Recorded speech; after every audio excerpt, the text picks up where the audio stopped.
Good evening, everybody, and welcome back to Season 0 of the Nebula series.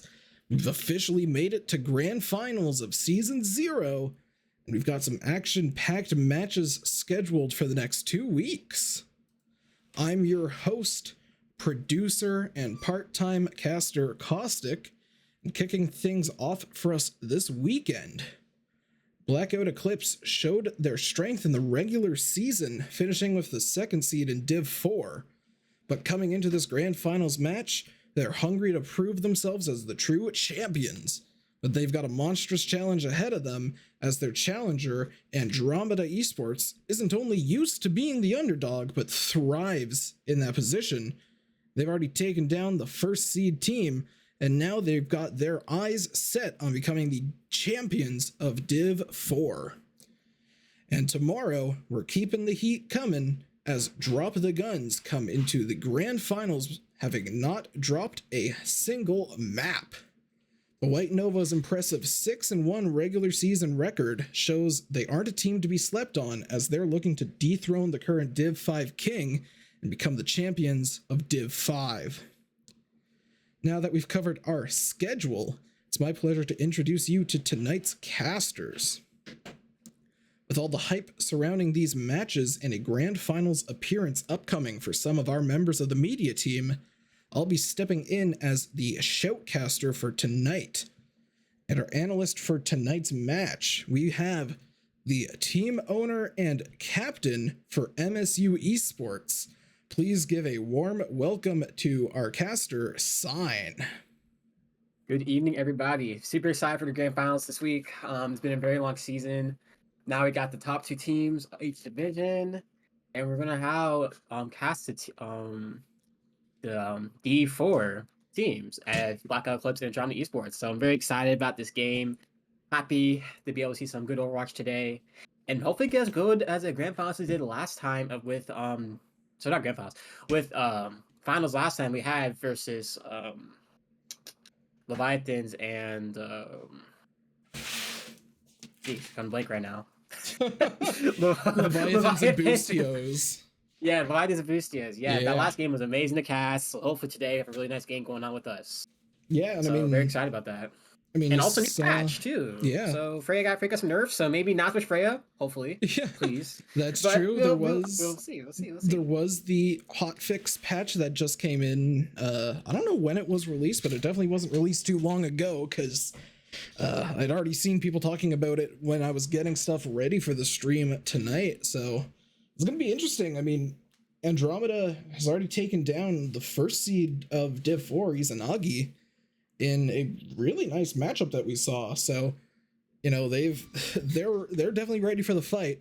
Blackout had a forfeit for the week before the match that we previously saw from Andromeda, so it's going to be interesting to see if they're ready for this playoff match, especially with how much is on the line. But in the meantime, I guess let's just kind of get into the rosters. So for Blackout Eclipse, they've got Shoreline on the tank, Manana and Cupid on their DPS side of things. You've got Theory on the support, and you've got SkyJ, who, if I'm not mistaken, was a pickup that they had prior to the roster locks for playoffs. So this should be, if I'm not mistaken, SkyJ's first game appearance with Blackout Eclipse. Wow, what a first game. Yeah, talk about a first game. But I mean, SkyJ has been very involved. If I'm not sure, I mean, if you guys are members of the Discord server, SkyJ has a full basically series that they're known for where they do power rankings for Div 4. So if anybody's gonna have a insider scoop on a lot of the teams that they'd be facing, probably would be SkyJ. But with that, take a look at Andromeda's lineup. You've got Fallen Solo on the tank. You've got Bedoink and Tuna as your DPS. Rice Krispies and Mint as your support backline as well. So this should be a more common roster that you would see.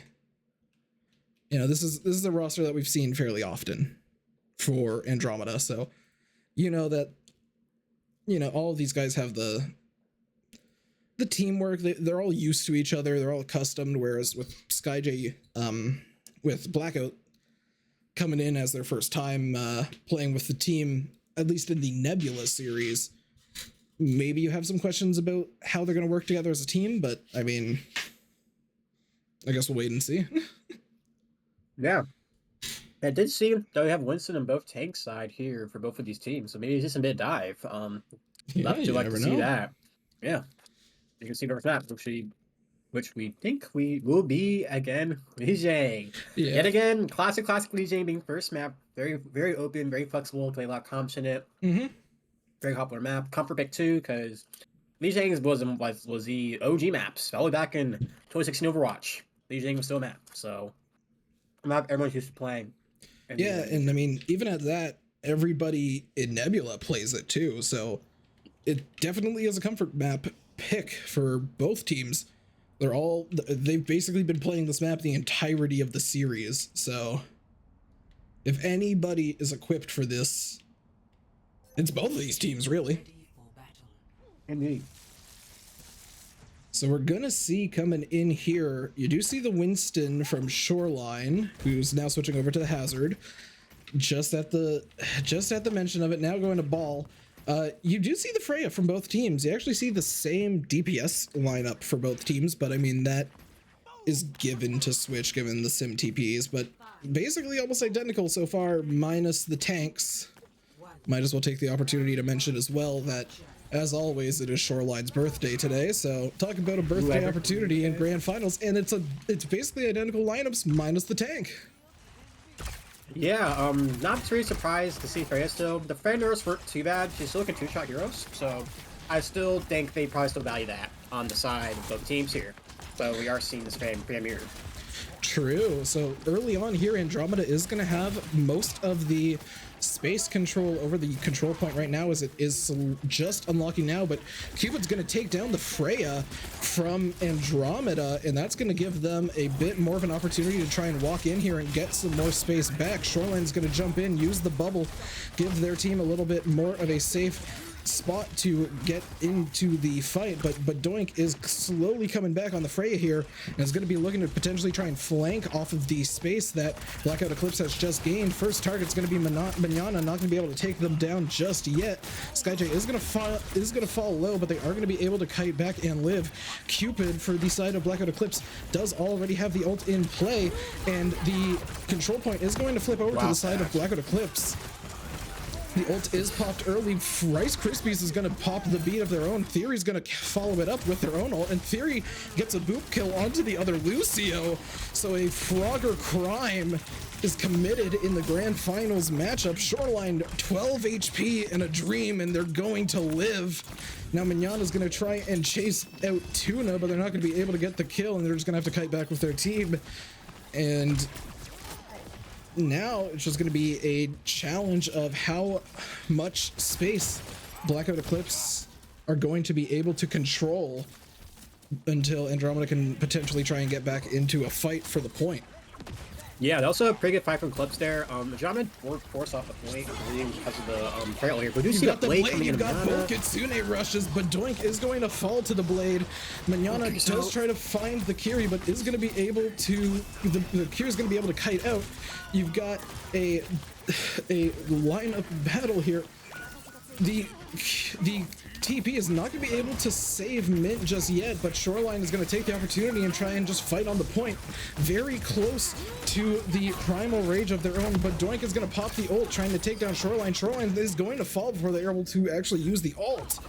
Tuna is 1% away, as they just now get it for the blade, and Fallen Solo does have their ult as well. But Shoreline's got that primal rage in hand if they need to use it in this next fight. Yeah, pretty good engage coming in inside of Andromeda getting the point back here. And we see that we have a pretty good ult advantage on the side of Andromeda here. Blade and Ram ult coming in next fight with no beat on the side of Eclipse yet. Which I'm hoping the ult charge will maybe notice that. But he tries down to Kiri. Gets low. The Kiri's Gets gonna be out able to there. live. Fallen, no! And he gets booped by Theory. Oh no. Oh, Shoreline is going to be able to take down Mint, but Fallen solo indeed fell solo to the boop from the Lucio of Theory during their Ramatra ult. And that is a big blow to the side of Andromeda, as Blackout Eclipse now has 2 ults in hand. Tuna's the only one with an ult currently for Andromeda, but they're gonna go for the blade right away, trying to take down the Kyria. They're not gonna be able to. Theory's boop is gonna be able to keep the team alive. You're gonna see the ult from Badoink. It's going to be able to get the confirm onto Cupid. Rice Krispies gets 2 kills with the boop from Lucio's kit. Not sure if they were environmentals or just right click kill confirms, but man, These Lucios are fragging this game. yeah, these Lucios are doing great so far, and SkyJ's already back to another Kitsune rush, so 99% on the point for Blackout Eclipse. The Winston's gonna dive in, looking to try and take down Tuna. They're not gonna be able to just yet. You're gonna see the Kitsune rush pop from Mint, and Blackout Eclipse is just gonna try and kite it, as they feel with the point progress that they have that they can kite the ult and not lose the map, and try and come back with SkyJ's Kitsune rush to counter it later on. Yeah, I think Eclipse should do here is just kind of poke, get your DPS ultimates. You do have a bit of time, and you do have Kitsune coming to this fight while Drop have no ultimates coming in right now. Except for the Rambo coming soon. And they probably Kitsune go early here, trying to get a pick. Not getting the space he wants to. Looking for this Genji. Genji goes down. Yeah, Genji tried to jump onto the back line, but the team kind of backed up. But 3% left on the point. OT is going to tick. You're going to see the ult from Fallen Solo. Theory gets Ajaxed by Fallen Solo's ult. That is a huge ult to Ajax on a critical time on the first map of Lijiang. And with that, Andromeda takes the early lead on Lijiang coming into the next round. That's a pretty close map. I just kind of think, Eclipse kind of fumbled a little bit on that last point. I kind of really liked them just to play a little calm and just poke for ultimates a bit. Because y'all know you have 3 ultimates coming that last fight. And if I like to kind of have them be split a little bit and kind of converge together for that fight instead of all of them coming left side.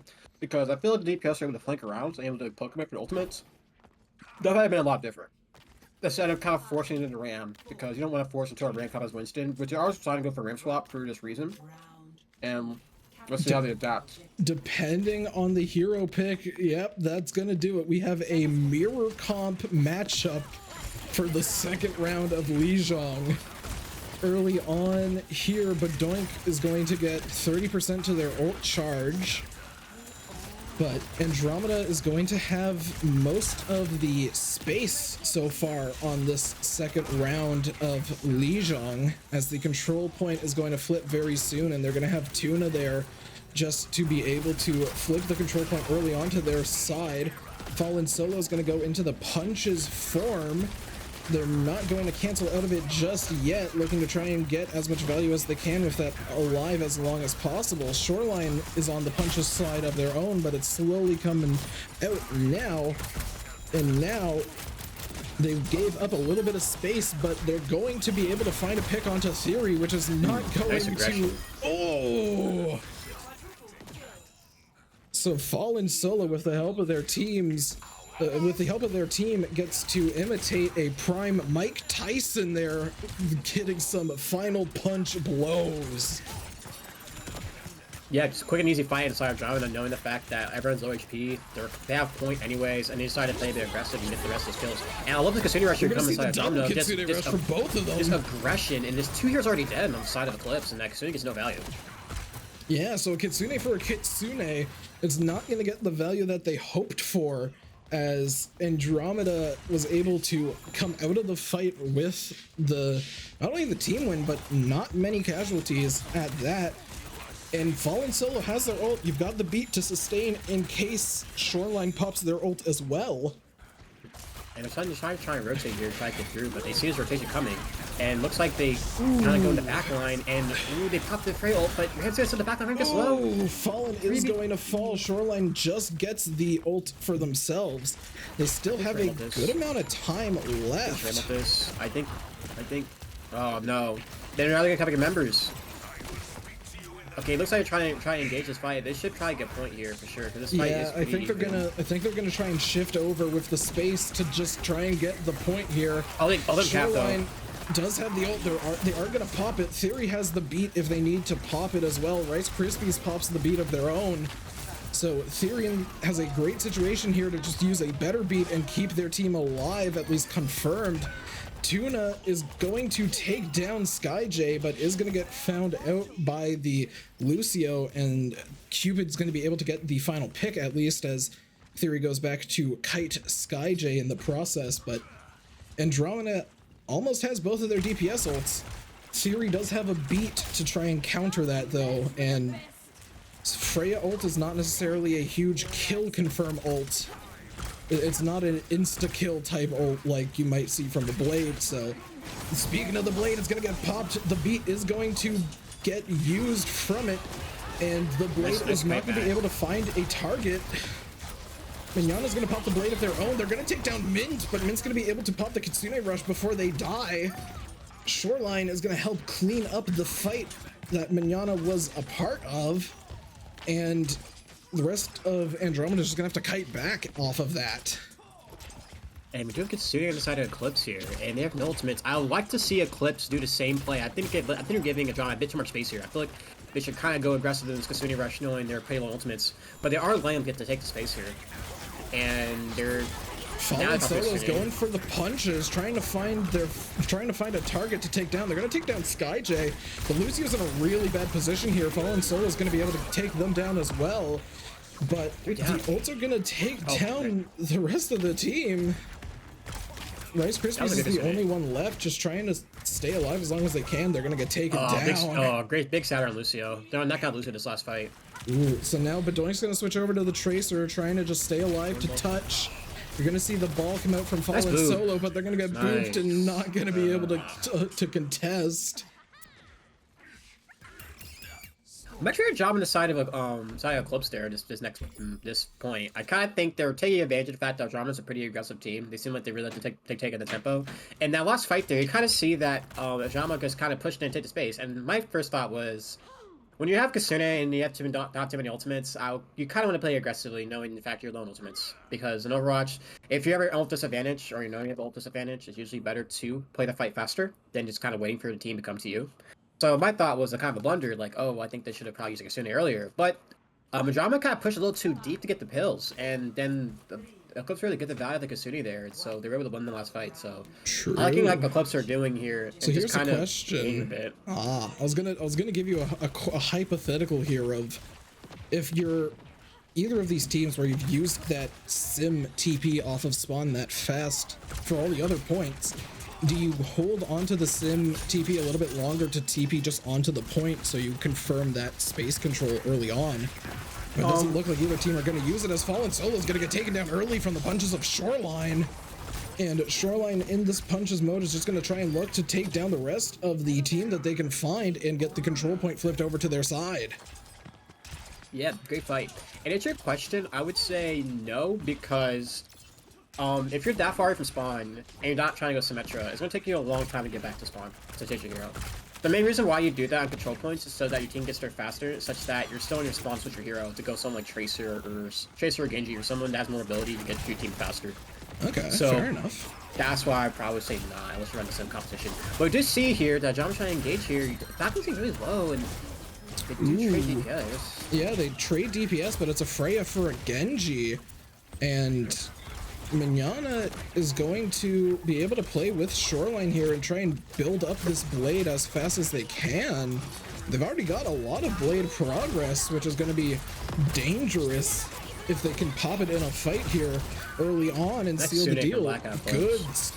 Great Kitsune from SkyJ, proving that GrandFinals or not, they'll be able to join into this team and make a appearance worthwhile. Rice Krispies has the beat, so does Theory. Mint's got the Kitsune Rush for themselves, but Blackout Eclipse basically has 4 ults. You're just a little bit away from that Ramatra ult, which you're gonna get right there. So only 2 ults online for Andromeda, but they're gonna pop the Kitsune Rush fairly early on. Shoreline's gonna pop the Ramatra ult. You're gonna see the beat from both teams. You're gonna see the Blade come in as well. Blade is gonna try and find the Akiri. It is gonna take down the Kiri. The Freya is going to get taken down as well from Manana's Blade. Theory's going to help taking down Fallen Solo. Cupid's going to take down the Lucio as well. Tuna's the only person alive, and there's 15% left on this 3rd round of control. Drama's ultimate's coming up soon, though. Drama does have a Ramble here. They have nothing on the side of the clips right now. And Tuna gets taken down really early, and that's going to be very bad for them, because that could have confirmed a touch. Down. Theory almost gets the boop kill to seal the deal, but they're not able to just yet. Fallen Solo is going to take down the Kiri, who tried to stay alive as long as they could with the help of Shoreline, and Mint is going to get the final blow. So overtime was ticking, but they are not out yet. They may be down in terms of the progression on the point, but they've still got the chance to win this map. They've got the Blade coming up. Yeah, Dragon Blade coming up here, but both teams have ultimates really here. No ultimates on that. Well, where's Frail? Frail's like half ultimate, but both teams are kind of a bit dry here. And looks like Dragon's gonna look for a Blade here early, knowing the fact they have no beat right now. So they're engaging in. They're gonna get the Lucio first. They're gonna use the kill, get rid of the supports for Blackout Eclipse early on. And Fallen Solo is going to be able to take down both of the DPS that were there as well. So a good Blade. Yeah, great fight with just Dragon Blade here. Just so Dragon can build more ultimates up. We have your own Kitsune Rush coming in this next fight. But there are coming to ultimates on the side of Eclipse here, though. I'm kind of hoping to see this Kitsune Rush early, which they do pop the Kitsune Rush early here, which is great. Try to burn Shoreline down, but Shoreline is able to survive. Popping a Frail in here, and Manana gets rid of the... It gets... the ult gets one, but Doink's able to get the confirm onto Skyjay afterwards as well. So they're really giving them no space to work with here. And there's 33% left. But Blackout, because already ultimate's coming up soon. About almost 4 or 5 ultimates coming up soon here. I just think on the side of Eclipse, they need to chill. And oh no! Oh, the tragic half their team is picked with a Kitsune. The Kitsune Rush, or the Kitsune Rush is a good idea, but two of the teammates get picked off before you can get any value off of it. And now you're really, all you have in terms of ults to rely on are Cupid and Shoreline, but Theory's trying to do a little bit of a sneak play and get a back cap scenario. They're gonna be able to get the touch. Mint takes down Theory early, so you're already down your Lucio. The beat is used by Andromeda. Shoreline gets taken down. Manana has the Blade.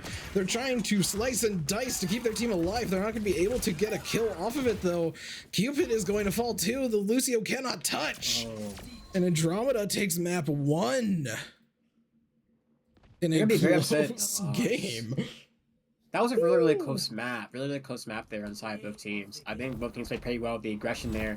I would just like to see Eclipse be a bit patient. I feel like they're close to the ultimates. I think they kind of got a little patient there, you know? Like, they had the beat coming soon, the Kitsune coming soon, the Ramble coming soon. All these ultimates coming really quickly. And I feel like if this took that fight a bit slower, built these ultimates up, then engaged, that'd be great. Because it was a situation where the Lucio on the side of Eclipse were forced to kind of wall run around to get an OT touch and died with beat. And you definitely want to beat that fight. Beat that fight would have probably changed the entire fight, honestly, for the side of Eclipse. But that is the first map. We do have the rest of the series left in our hands here, and I can definitely from that game see us having a really close series here. I'm very excited to see what the next games will have for us. Oh, this is definitely going to be a close series. That control map, especially that last one, looked like it was in the hands of Blackout Eclipse at 99%, but Andromeda went from 0 to 100 on that one, off of that one fight that they won. So this match is going to be a back and forth, and we do have the map pick it's hybrid, so as always, it's King's Row. Why wouldn't it not be King's Row, you know? It's hybrid. These first two maps were always guaranteed at this point. Yeah. Like... At this point, I should. Who needs the graphic for these maps? We know what people are going to choose. It's going to be these two almost all the time. Yes. So next row, I think it's going to go back to the Ram composition. Maybe a bit of Reinhardt if these tanks play it, but just kind of that rush composition that we seen them run before. So yeah. Yeah, fair enough. We do have a switch coming in. And with that as well, Andromeda having a side pick, they are going to opt to defend first. So, switch of the sides for the graphics. Andromeda's going to be on the left. Polygon Eclipse is going to be on the right. And we have a switch here. I want to make sure I get the right hero. Yep, I almost didn't, and almost put the wrong hero, which would have been a little bit of an oops. But with that, we're gonna see Dorcas is coming in to replace Fallen on the tank side. Interesting. Maybe Dorcas is their main Ramattra player. Is just that their other tank was mainly just playing the flex, because they did run Winston at the start but realized that Raw ran to be a bit better, so maybe this is their genuine rushed tank player they play. So yeah, I mean, I feel like we've been seeing that a little bit more often from, you know, from teams where they'll have a tank specifically for certain compositions and stuff like that, so they're prepared for specific comps and all that. For sure. And then going to map shortly, is there any particular hero choice you're wanting to see in general?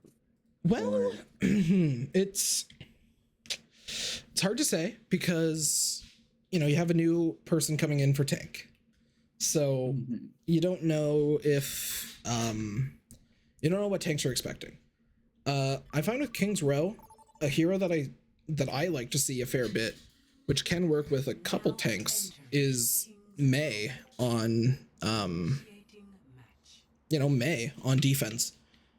Often I often think of Mei as like the hero that's like best for dealing with a diva for a defense matrix or something like that, in terms of like a counter, but the wall that you can use for that power, the power the wall can give you in just cutting off a rotation or cutting off a tank from the rest of their team, I love to see. So don't see seems like any yet. No change. John going straight to the Ram, better like the Ram before. But yeah, that's my guess. Dorcas is probably a little bit better Ram than Priest Tank before. So that's why it's in here for. And we do see Eclipse maybe going for, maybe there's troll picks in the spawn. I don't think they're running Doomfist here. Beef. Well, Shoreline might be just kind of, you know, trolling a fair bit. I know SkyJ chose Anna as one of their hero picks for the graphics specifically, so yeah, they're running the Ana here instead of Kiriko. Yep, Ana here, which I do kind of like the auto pick here. And I'm not surprised with the Widow spawn peek out, but they're going to see the Freya and decide to, you know, just go back to the Freya. So yet again, a mirror match. Yep, except there's an Ana instead of a Kiriko, and Ana does provide a bit more pressure. Ana's nade as well. Just kind of hopefully see if SkyJ can get some good angles these nades here on maybe on Ram or backline before they engage. That's kind of why he chooses Ana here, try to get some pressure. True, plus having Ana kind of makes it so that the other team has to worry about their cleanse usage, because you don't want to have cleanse on cooldown when your tank gets antied. But and that's one thing why Ana is usually kind of hard to play in rush comp. Ana's no mobility compared to Kiriko has mobility. Ana's really easy to run down. Unless the Ana lands like every sleep on the Ram before she gets out, which she even did sleep the Ram there, it's just that she got ran down on. So you gotta be careful mindfully positioning when you're running on rush comps, but it can work.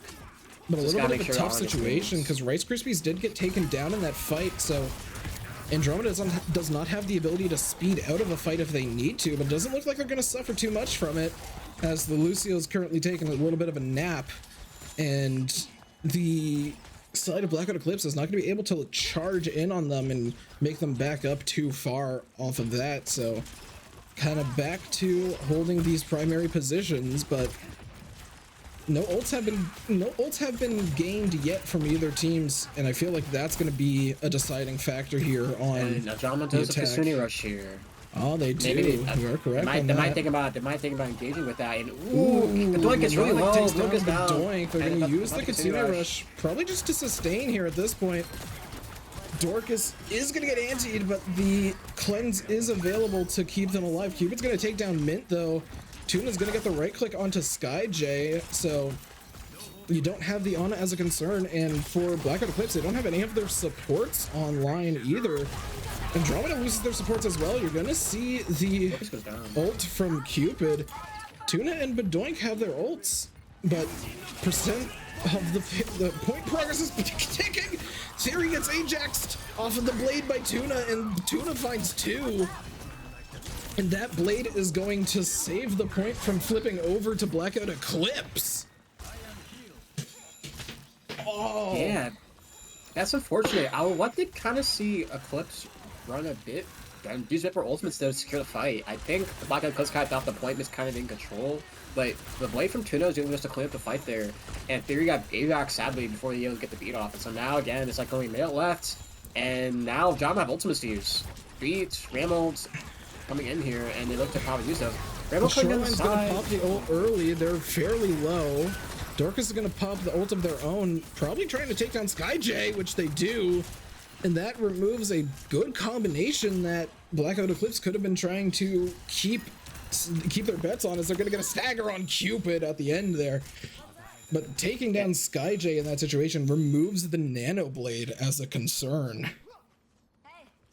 Yeah, now it's just kind of all Mignana to go down to get a good blade. I think they're just making on this Nano Blade winning this fight here, and they're going in a beat as well, which you can definitely play against Nano Blade beat.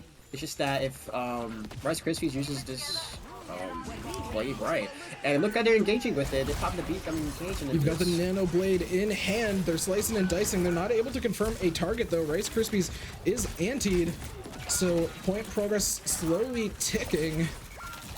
Mignana's the only person left for Blackout Eclipse. Shoreline's going to switch over to the Doomfist. Cupid's going to switch over to the Tracer. Mignana is going to get taken down. OT is going to tip. Cupid's going to be able to touch. Shoreline is on the point now as this Doomfist just trying to make something work, trying to get the punches onto Dorcas, but Andromeda is going to fall low, and this team comp that... Cupid popping off his fight. Yeah. This team comp that you were looking at originally just trying to stall with as a possibility of winning the fight here. We're gonna see the ult used. It's just Rice Krispies left. They take down the Doomfist. But do they have enough time to touch? They're back here. Tuna tries to touch and they can't. Look, that was really close. Oh. Wow. Cupid's gonna switch over to the Sode. Shoreline's gonna switch over to the Ramatra. But honestly, you think about that fight there, you learned a fair bit from that. You know that Doomfist, you keep it in your back pocket. That works in some situations. You can find a situation where that'll benefit us, but Doink's gonna take down Cupid early on. Mint does have this Kitsune rush in hand, but they're gonna just hold on to it for now, trying not to charge so far in that they just spawn camp by chance, so trying to keep themselves ready. Theory only has a blade here in this next. Theory only has a beat here in this next fight here. I guess I'm gonna save for Tuna's ultimate. Blade's coming in. The beat is gonna get popped from Theory. Cupid's not going to fall. They have the help of Shoreline. Tuna lives. And that's fine. fine for them. I think they take that. Literally, you pop a Blade, pop a Kasune, you force a beat outside theory. That's what made some ultimate coming up here. Crispy's has his own beat coming up here, and they're just chilling the side of payload. You know, they got a minute left on the side of Black Eclipse to work with. SkyJ does have the Kasune rush, which can't be different use here. You're going to see the Kitsune rush used, you're going to see the beat used as well, but Doink's going to pop the ult of their own. It's not going to find a target just yet. Rice Krispies here with Dorcas just wreaking havoc. The only person that's left alive is Shoreline, and they're in a horrible position right there as they kind of get stuck in a corner and taken down. So 50 seconds left to try and push this payload any bit further, but they've been held relatively close off of just that first point cap. I haven't got a lot of payload progress to work with, so if you end up getting into a situation on defense where you lose that first point, you don't have a lot of time necessarily to mentally reset and try and get back into the next fight, as Mignana's going to try and go for Mint right away, but Mint's going to be able to live, but Doink's going to find the pick onto Mignana. Dorcas is going to pop their ult. You've got a Ram versus Ram ult battle on the payload here. Shoreline's going to have their ult on for a little bit longer. Dorcas is going to go into the punches form, forcing Shoreline to follow with the punches form of their own. Now it's going to be a battle of the supports as who can keep who alive longer. There's no ult on hand just yet. Cupid is going to get the Soj ult of their own to try and use. Theory does have a beat if they need to try and stay alive as long as they can. Mint slow. Cupid's going to take down Mint, who did have the Kitsune Rush 1% away. They are going to get it in their moment of death, but Mignana's going to find the blade kill onto Tuna, and that's going to give them some more payload progress and put Andromeda in a little bit of a rough situation here, coming back out of their spawn, having to get back in time to try and make sure that they can contest on the second point cap, potentially. You seem like a clutch team. I don't know what it is. It seems like once they need to lock in, they lock in these last fights. Yeah. Like, that fight was very, very close. But Blackout Clips have both supports coming in this next fight here, and I think they say to pop them early. You can't risk holding them, because this is last fight. They're going to have to save themselves. And they do probably Kitsune Rush themselves here, forcing the beat out They're Theory gonna pop the here. Kitsune Rush, but Doink does have the ult. They're gonna try and find it. Min's gonna pop the Kitsune Rush as well. You're gonna see all support ults used. Rice Krispies is gonna pop the ult of their own to keep their team alive. Tuna looking for some value off of the blade. They're not gonna be able to find a pick off of it just yet, but Dorcas is gonna be able to get the punches to confirm it. Dorcas is 8. So low. They're going to fall. That's going to be a huge nail in the coffin potentially, as Rice Krispies will fall. And that's going to be the second point of hybrid Kings Row over to Blackout Eclipse. A minute 30 left. Yeah, what a really good fight there in Eclipse. Just really everyone kind of going in this game what they need to get done. These guys are getting to pick off on their Ram and end it off. And Cupid does go down, but now it's just low amount of time. Only got 1 minute left on the side of Blackout Eclipse to really get some payload progress here. Hopefully maybe get a Ram more coming inside, but of course the kite back. They're gonna kite back here. Hopefully they can, no one dies right now on the side of Eclipse. No one does die here though. Everyone's fine. Everyone's okay. And now for the side of Eclipse, I'm thinking we have low ultimates. Dorcas is low. And SkyJ goes down. Dorcas is going to be forced to pop the Ram ult early because of how low they were. And that's going to give a huge benefit over to Blackout Eclipse, because now they can just run in. They don't have to worry about a Ram versus Ram ult scenario. They know they have that advantage, and they take down Badoink early. So if they find them in a group and they feel like they should pop the ult, they have the ability to do so without having to worry about the countering of it as badly. And Mignana's got the blade as well, so really you can't group up that much if you're Andromeda, because you're gonna get melted if you do with two very powerful ults. Use these ults faster before they die, because of this last fight. You can't be dying ultimates, I'm saying. Shoreline's gonna pop the ult. Mignana's on a fight with the other Genji. You're gonna see the ults being popped, but too little too late. Overtime's gonna tick, but Andromeda's gonna be able to just hold them to 2 points, as now Andromeda goes on the attack, looking to get 3 points total. Well, Eclipse definitely were able to get the fights needed to win, to make sure to continue to have the map progressing, but that last fight was definitely a big blunder.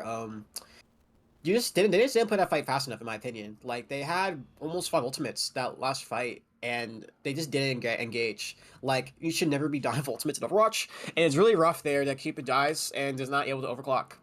And then because of that, the team was forced to back up. User ultimately didn't want to use them. They were kind of forced to use them. And then their last fight kind of just got cleaned up from just Kasune for Mint. That's all you needed to use to win that fight.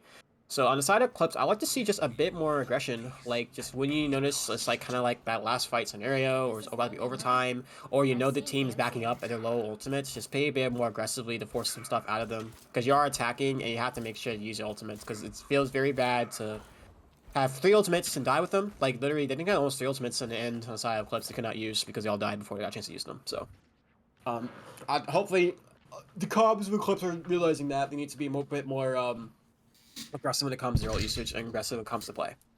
But we do see same comp running on defense on the side of Black Eclipse as well. So this might be just the comps they're comfortable with. This Ram with this Genji and this Freya. That is true. We're gonna see, yep, as expected, the last minute switch. Lifeweaver's not really used much of at all in in the Nebula series, at least. So the switch is gonna go over to the Lucio instead.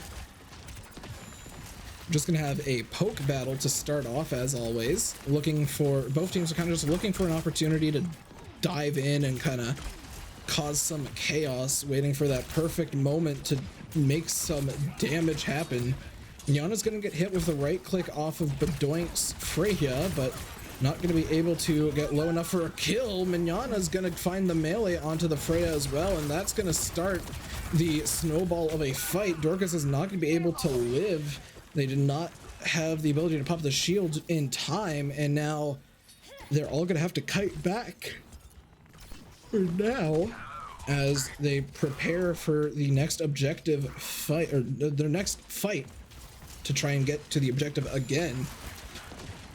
We do have a good amount of ult progress so far for Blackout Eclipse when you look at SkyJ and Theory at, 60%. Same with Rice Krispies and Mint. Yes, SkyJ is definitely ahead of Kasune.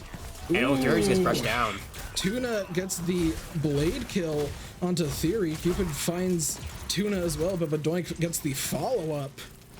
And with the space that they gain from that... They use it back here. They can definitely take quick attacks. Use it back and not die here. Which I think they're noticing, because Skyjo's Kasune Rush and Mint has no Kasune Rush. Like, honestly, they regrouped Kasune in the point, which is they're gonna do.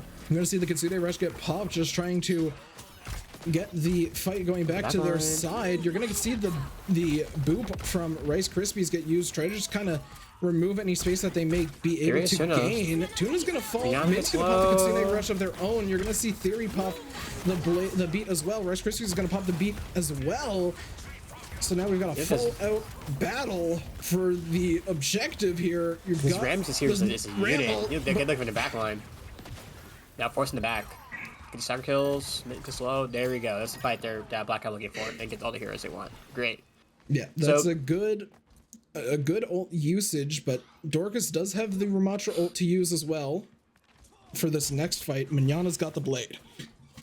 I would like to see Blackout Eclipse use this blade early next fight, because they know that no beats, and they can play very aggressively with this blade, knowing the fact they're low ultimates right now, which I think Mignana looking for the blade. There we go. There we go. Mignana's gonna try and use the blade here. They're gonna get taken down early. The team saw the blade play coming and immediately countered it. Now Dorcas is going to go in aggro here, trying to get as much space as they can. They have the ult in hand if they need to pop it. Shoreline's going to try and contest, but they're going to get taken down before they can. SkyJ is going to try and TP away to their Genji. Theory's going to get taken down in the backline, all the way back by the point for control. Be a big stagger on SkyJ. That's going to be a huge stagger, and Mignana's going to get taken down as well off of it, as they lose the support that was keeping them alive in that situation. Yeah, and Rush stagger, but Eclipse are coming up with a Kasune Rush here, which I'm thinking it might have to just use early just to get, kind of stem the bleeding, because at the moment right now, just Rajamna has lots of ultimates, better ult advantage currently than Eclipse. Cupid's just kind of hiding right now, just getting as much info as they can. Cupid getting Bedoink here to be huge. Ooh. Oh. Cupid was not able to find a pick off of that, but I mean, you kind of like the concept that they had there. Dorcas still has the Ram ult. They're gonna pop it there, but Bedoink's gonna pop their ult as well. SkyJ has the Kitsune Rush if they feel the need to use it. They are going to pop it here just to try and keep their team in this fight as long as they can. Dorcas dies. Dorcas dies. Theory has a beat if they get in a really tough situation, but I think off of that pick, They're gonna kite back. Try to stay alive. Shoreline's forced into the punches form from being low health, and the team's able to regroup. But you still got the beat in hand for Blackout Eclipse. Even though you are going to be facing a blade here, you have an ult to try to counter it. Tuna's going to pop the blade. You're going to see the beat get popped. Tuna's going to get taken down. Mint's going to pop the Kitsune Rush. Dorcas is taken down from Manana as well. So 2 ults invested there. You only have the ult used from Theory, but you're not going to be able to find the value you're looking for. As now, 3 ults on hand for Blackout Eclipse. You've got Cupid's ult, you've got Mignana's ult, you've got the Ramatra ult from Shoreline, and you've taken down Tuna. Whoa, okay. He deflected all the damage from Ray right in his head. I feel like that was really just a deflect v deflect battle at that point.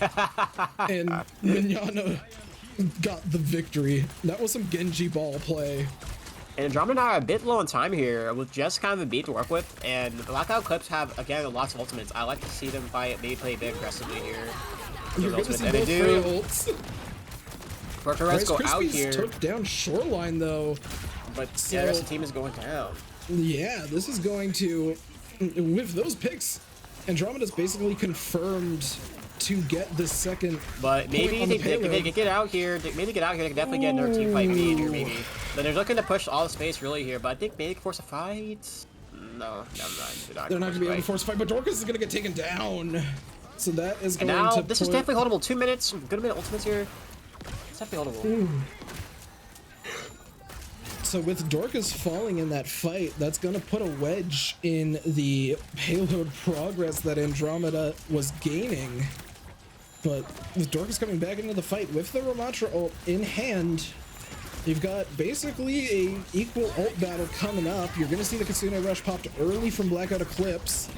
Try to force South to beat on Rice Krispies, but they just kite away. Great play on Andromeda. They say back up, we're not going to fight this. Play. And now with that, the Kitsune Rush has no value in Eclipse, and now they're like, they still have this beat. Like, it seems like Manana was ult really bad. You pop their Kitsune Rush here, and then they look to... You're going to see an ult dump here.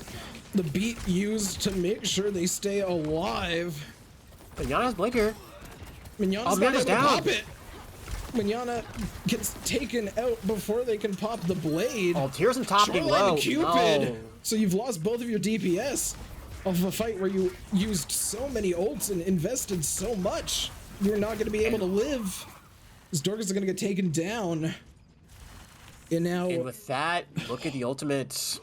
Blackout, good. Blackout has 2 on hand, both DPS.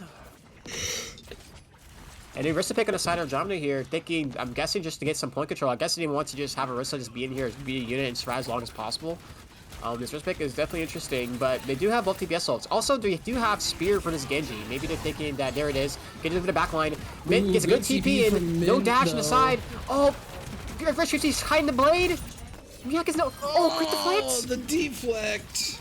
And Miak just has to get out there. Miak gets away with murder there. And only 20 seconds left on the side of Andromeda. No ultimates. They're going maybe close to a blade here, but they're not forced to fight. I think Mignana is putting in a case here for all Genji players watching to include some Genji ball in your warm-ups. SkyJ is going to pop the Kitsune Rush. Cupid's going to get taken down by Tuna, but Doink is going to find a kill. So is Dorcas. Shoreline's the only person left along with Mignana. Mignana, the last hope for the team. They are going to fall. You're going to see the blade pumped from Tuna, and I believe that is going to be the map. Oh, that so was the second so hybrid map goes to Andromeda. I didn't see the entire fight. I didn't see what particularly happened. I saw that they popped. I don't know what happened. It seemed like SkyJ. I don't know. You saw a lot of stuff got popping. Yep, SkyJ popped the Kitsune. Then everyone died. I figured on the side of Eclipse they were definitely able to get some more value Kitsune Rush than they did. They just didn't get much value out of it. It's unfortunate.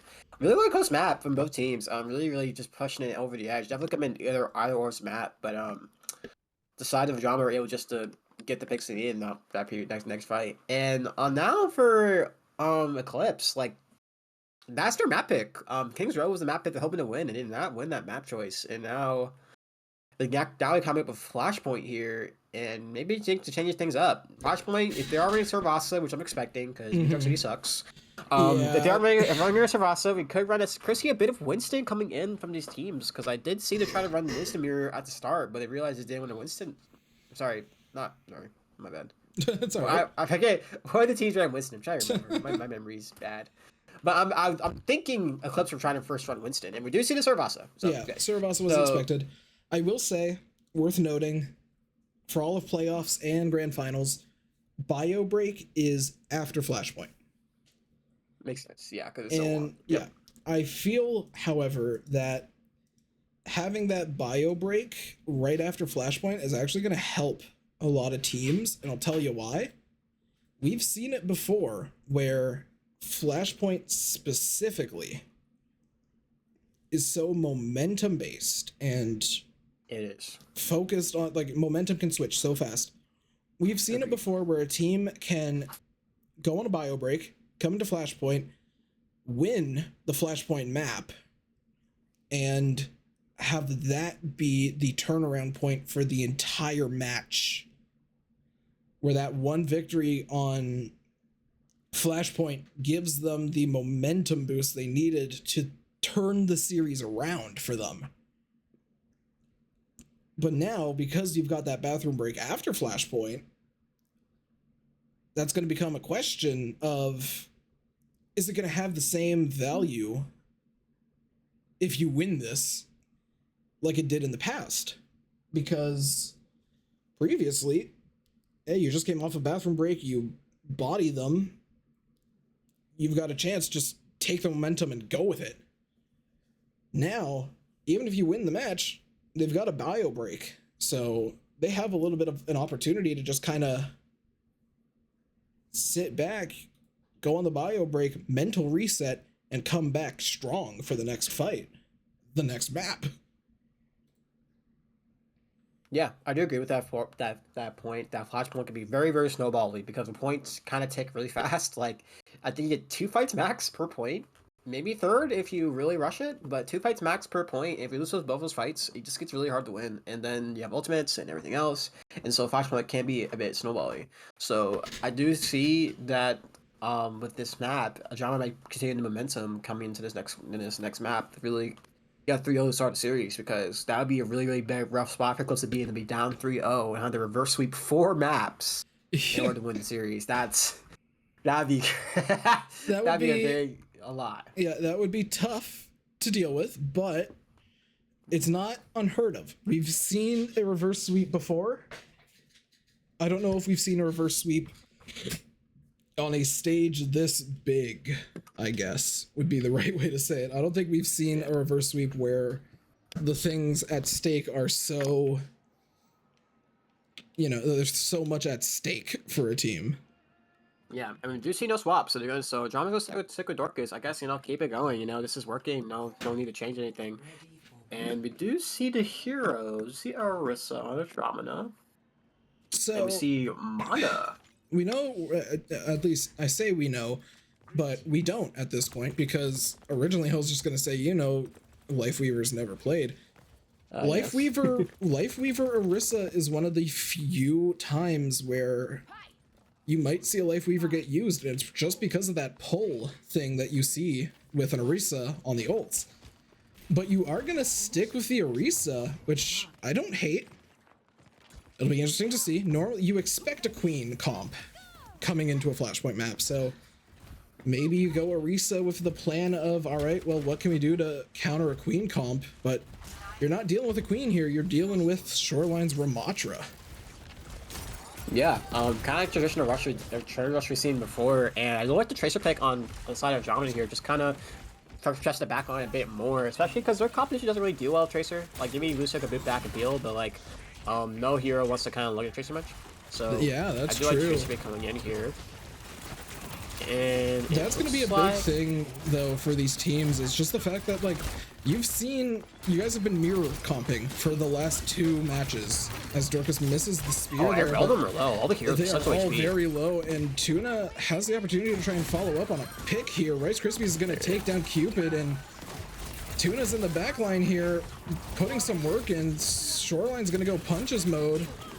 And Dorcas is going to be left to take them out. They are going to be able to, and they're going to stagger it too. Nice. And Tuna's going for Manana for a good stagger as well. Here. If Mian gets out, I don't think Mian gets out here. He still has Met Pack. Yep. Yeah, but Manana's going to be able to live long enough to get back with their team. So it's not. It's not a stagger because they find the way to stay alive, but. Yeah, if you've been doing a mirror match for the last 2 maps, well, you kind of expect the composition that you're going to be facing because it's the one you've been playing. So for teams, you're able to say, all right, well, what's going to be the biggest throne if we had to face it? Cool, let's play it. Sunny Rush here, trying to let the Targus re-engage, and great Arisa on the side of Dorcas, just pulling everyone in. There he goes down. Not only is that Arisa ult good, but that spear from Dorcas is insane in terms of value. You got to think about it. The Kitsune Rush is popped, and then you just throw a spear at the tank and remove the tank's ability to benefit from that Kitsune Rush. And this is what I mean. 2 team fights, points over. Yeah. Overtime's ticking, but you're not going to be able to get it. So and this is kind of what I mean. So snowballing. Now to get next point. And now Ajamna have ultimates coming up here. Well, Clips do have ultimates coming as well. Ultimates are coming up to these teams. I do prefer, honestly, Blackout's quite a bit more. Because you have coming up with the Blade. And maybe with this Rambo, you can force out the beat coming in. So that's true. But I still feel like even with the ults, even with the ult economy, Adronama's in a really good position because you kind of know Blackout Eclipse is going to be trying to get as much space as they can, as Theory's going to be forced to pop the blade quickly, but Oink's going to get taken down from Cupid. And I like this call, just pulling back, give him the space, not give him much of a charge, and just kind of regroup when everyone gets back. Because they're like, the fight's already over, just kind of back up, not giving too much ult charge and stagger ourselves. And now, it looks like on the side of Drama, looking to try to engage, looking for a post bomb or something here. Tuna's in the back line, looking for something. Tuna's got both the Lucio and the Genji focused on them. We're gonna see Shoreline's ult get popped here. But Dorcas is gonna be able to live. Dorcas do get... Dorcas goes down. So we have a Blade Manana here, but and Tuna goes down. I'm really enjoying Dorcas's Arisa pick here. They've been getting a lot of value and playing the hero exactly how you need it to be played. The cleanse is gonna the cleanse is gonna keep Manana alive off of that. You're gonna see the beat get popped. But now Manana's alive and ready to pop a blade if they need, which they will pop. But 6% left. They're gonna live until Mint finds them. Mint wanted that kill. But now this fight's getting really crappy. But now it's 99% of the point. It's a scrappy fight. You don't have your tank if you are Andromeda, but you've got a Tracer who's gonna be a pest to hit. And Dorcas went over to the Maga. I'm thinking the Maga pick kind of just to have bad board part control maybe here. Maybe also Mog Champ emote when. Sorry, I have to mention it anytime I see a Maga. It's a loss. Shorelines went over to the Arisa. What are we seeing? Take my games. That's what we're doing right now. We've just seen. We've seen Ramatra Arisa. Then we've went Maga Arisa, but the Arisa player's on the other team now. Dorcas is going to be forced to try and kite back. Mint does have the Kitsune Rush in hand if they want to use it. I think we could probably possibly engage. Try Kitsune. Dorcas is just going to be able to touch along and is just going to be able to get the touch, but they are going to get melted. Okay. Rice Krispies is staying alive. The spin off the javelin is going to be a real pain to deal with, though. Dorcas is now going over to the Ramatra. Now Zarya. Okay. And now this is modern day 2025 Overwatch. Take traps, you know, and now Zarya coming in here. Zarya pick is not too bad. You get some decent charge. You can beam through deflect. You can beam through spin. Can we get a counter on how many tanks we've seen on this map specifically? So we've seen Maga, we've seen Zarya, we've seen Orisa, we've seen Rams. We've seen 4 tanks. Tuna's gonna use the beat or the pulse onto the Lucio. Interesting target. Dorcas is at full charge. Oh, yeah, it's not energy. I think he gets out of the charge. I think he gets out of the charge, bro. He's got the bubble to keep him alive. Burns Orisa down. That 60 to grab. I kind of maybe like them to stay alive in the charge, honestly, than feed. Because like I feel if he had like 80 charges next fight, that'd been really good. But he has to recharge that again. True, but at the same time, with the heroes that you have on your team, you know how fast they are. If they get back and are able to fight for the point just a little bit, you know that the other team doesn't have a lot of heroes left alive. Orisa just gets burned by that. Yeah, this always goes down. Mid goes down, and now here we go. Blackout goes not gonna try to get their groove here in this fight. Here, pop the ultimates, get point back, and the Drama Esports are coming out with ultimates here. Close to grab, close to their Freya, and we have beat as well against Miana's blade. So, Guan uses it defensively here. I don't think he wants to use the offensive beat here, knowing in fact that Miana has blade. But Miana hasn't been getting the most value out of these blades. Been kind of trying to get value, but the support backline's been doing a really good job at booping him back when he uses his dash reset and everything. So yeah, and their team's been really good at hearing the call of, hey, great Suzu from Skyjack. Perfect Suzu from Skyjack. Good beat from Theory. Good better beat from Rice Krispies as well. They are going to take down Theory early on. Dorcas is going to have the grab in hand, but I don't think they're going to use it just yet.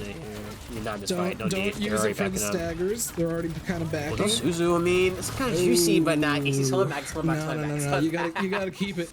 You gotta keep it, and I'll tell you why. You know, Miana has been making your team look back a lot with that blade. Not only do you have an opportunity to get a huge grab if the blade isn't a huge concern, but even if the blade does get popped in your backline, if you really want to make sure that that blade is not going to get any value, you have the opportunity to just grab it. And the grab's gonna get. Theory's gonna go down that grab. Theory's gonna get taken down. Mignana's gonna pop the blade. They're looking for Rice Krispies. They're gonna get rid of the They're gonna get rid of Rice Krispies as well. Tuna's the only person left that's really gonna be able to touch the point here, but they're not gonna be able to.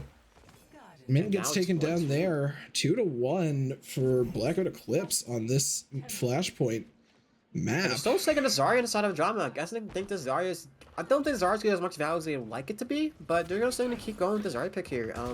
That grab was just really rough on Dorcas. I think he was trying to solo grab Theory, expecting a beat to force it out of him, but he's got burned before he got a chance to even get the kill. But he did eventually die, but you gotta be mindful of where these guys are going to. And great Shoreline's gonna spin and eat the ult from Bedoink. Skyj's gonna get taken down from Dorcas. No sports. Shoreline's gonna get taken down from Bedoink as well. Cupid's just gonna be forced to reset to be with their team. I feel like for Dorcas here, it's like they've been getting a good amount of charge. They've been having high charge in most of their fights.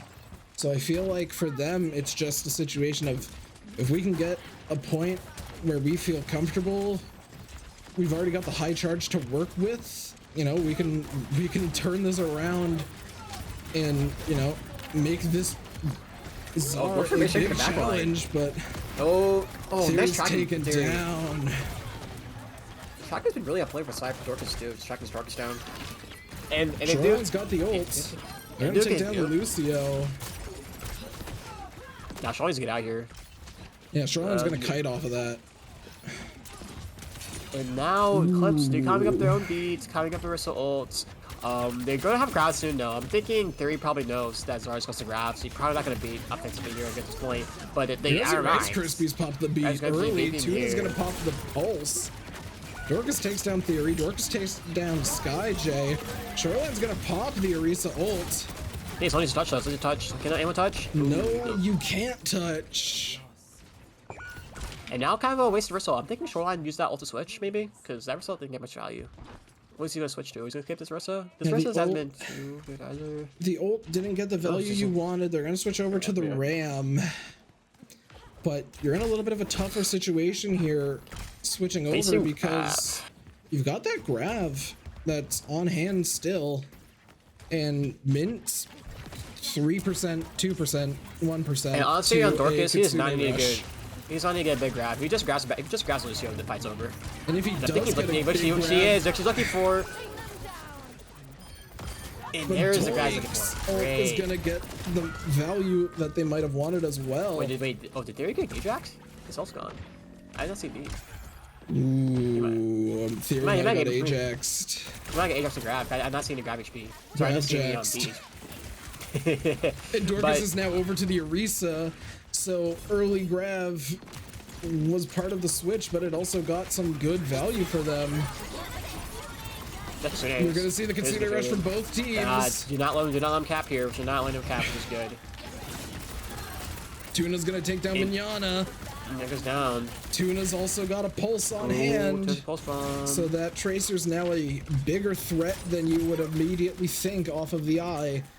Because they've got that pulse, and if they stick someone, you're gonna have to worry about it. Especially because one of your biggest things to deal with that pulse bomb is really your Kitsune Rush. Or And not now it's your gonna be kind of Kitsune just Rush, your a- cleanse. Now this is gonna be more so who can execute the fight better, because both teams have no ultimates really here. So Tuna gets a pulse, gets Cupid with a pulse, huge pulse bomb. Ooh, and that was Cupid was popping ult in that as well. Oh, then this clean up. 91%. What? Oh, dude, you're side. Ooh. Great clutch. Oh wow, what an engage from Shoreline to give us with his team to get the rest of his kills, Ooh. and now they have to clutch that up. Yeah, But- this Ram Genji combo is deadly when you factor in that Shoreline can get them low, and even if Shoreline doesn't kill them with a punch, Mignana can dash in, and if they get credit or at least a little bit of damage on that kill, they'll get a dash recharge. So if the team's grouped up, dash, another dash, a third dash. Shoreline's gonna pop the Ram ult early on. Rice Krispies is gonna pop the B to counter it. Mignana is 1% away from the Blade. You're gonna see the Blade get popped. They're going straight for Tuna as their first target, but they're not gonna be able to find the pick just yet. They're gonna get taken down off of it. 3v3 fight. It's a 3v3 close. fight, and neither teams have their Lucio as a potential helper, but Cupid gets the kill on Badoink, who was popping their ult. Dorcas is very close to their Orisa ult, so now you've got the come Orisa here, ult on heroes. hand, you've got both Kitsune Rushes, you just have to be able to be contesting this flashpoint. You're gonna hear the Kitsune Rushes get popped at the exact Huge same time. ult. Dorcas is gonna use the ult, they're not gonna be able to find a pick off of it just yet. Theory is gonna pop the beat to keep them alive, which is going to try and push back Andromeda a little bit here. Nobody is down just yet. Dorcas does fall fairly low, but they are going to be able to get the support that they need. Tuna here is going to be trying to focus out some targets, trying to get them low and potentially get a kill. Dorcas here is trying to focus out Theory. They are going to be able to find a Theory's pick onto down. Theory. Rice Krispies gets the final blow on that. You're going to see the ult used from Cupid. Cupid's ult's going to take Dorcas is down down. Dorcas. Rice Krispies is going to take down Cupid as well. It's a Time's down. 3v2. Mignana is on the point with Shoreline trying to stay alive as long as they can. Shoreline's going to find the punches onto Rice Krispies. Bedoy's going to find the pick onto Mignana. Shoreline's going to they pop the won't. Ramattra ult, and that's going to do it! Oh, what a close map. Oh my god. That could have been anyone's map right there. Wow. Talk That about Ramble at down the to the end. wire. That Ramble at the end clutched up Shoreline's Ramble there, running the map, because he was able to refresh his armor, I believe, on that ult. Because he got kind of low. In that Yeah, fight. he was definitely low. I thought he was going to get taken down there, but he's able to use the ult to stay alive and get the picks that they needed just at the end to win the last point of Saravasa. And that's what clubs needed. They needed this win. They needed this map win. For sure. Yeah, you definitely did. But now you've got the bio break coming up, and now you're going to be looking at the escort maps for the pick for Andromeda.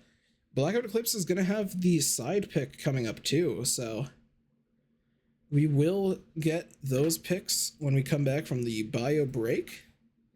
In the meantime, everybody make sure to get some snacks, get some popcorn, get some water. Keep yourselves hydrated during this crazy matchup, and we will keep the stream live, just playing a little bit of music.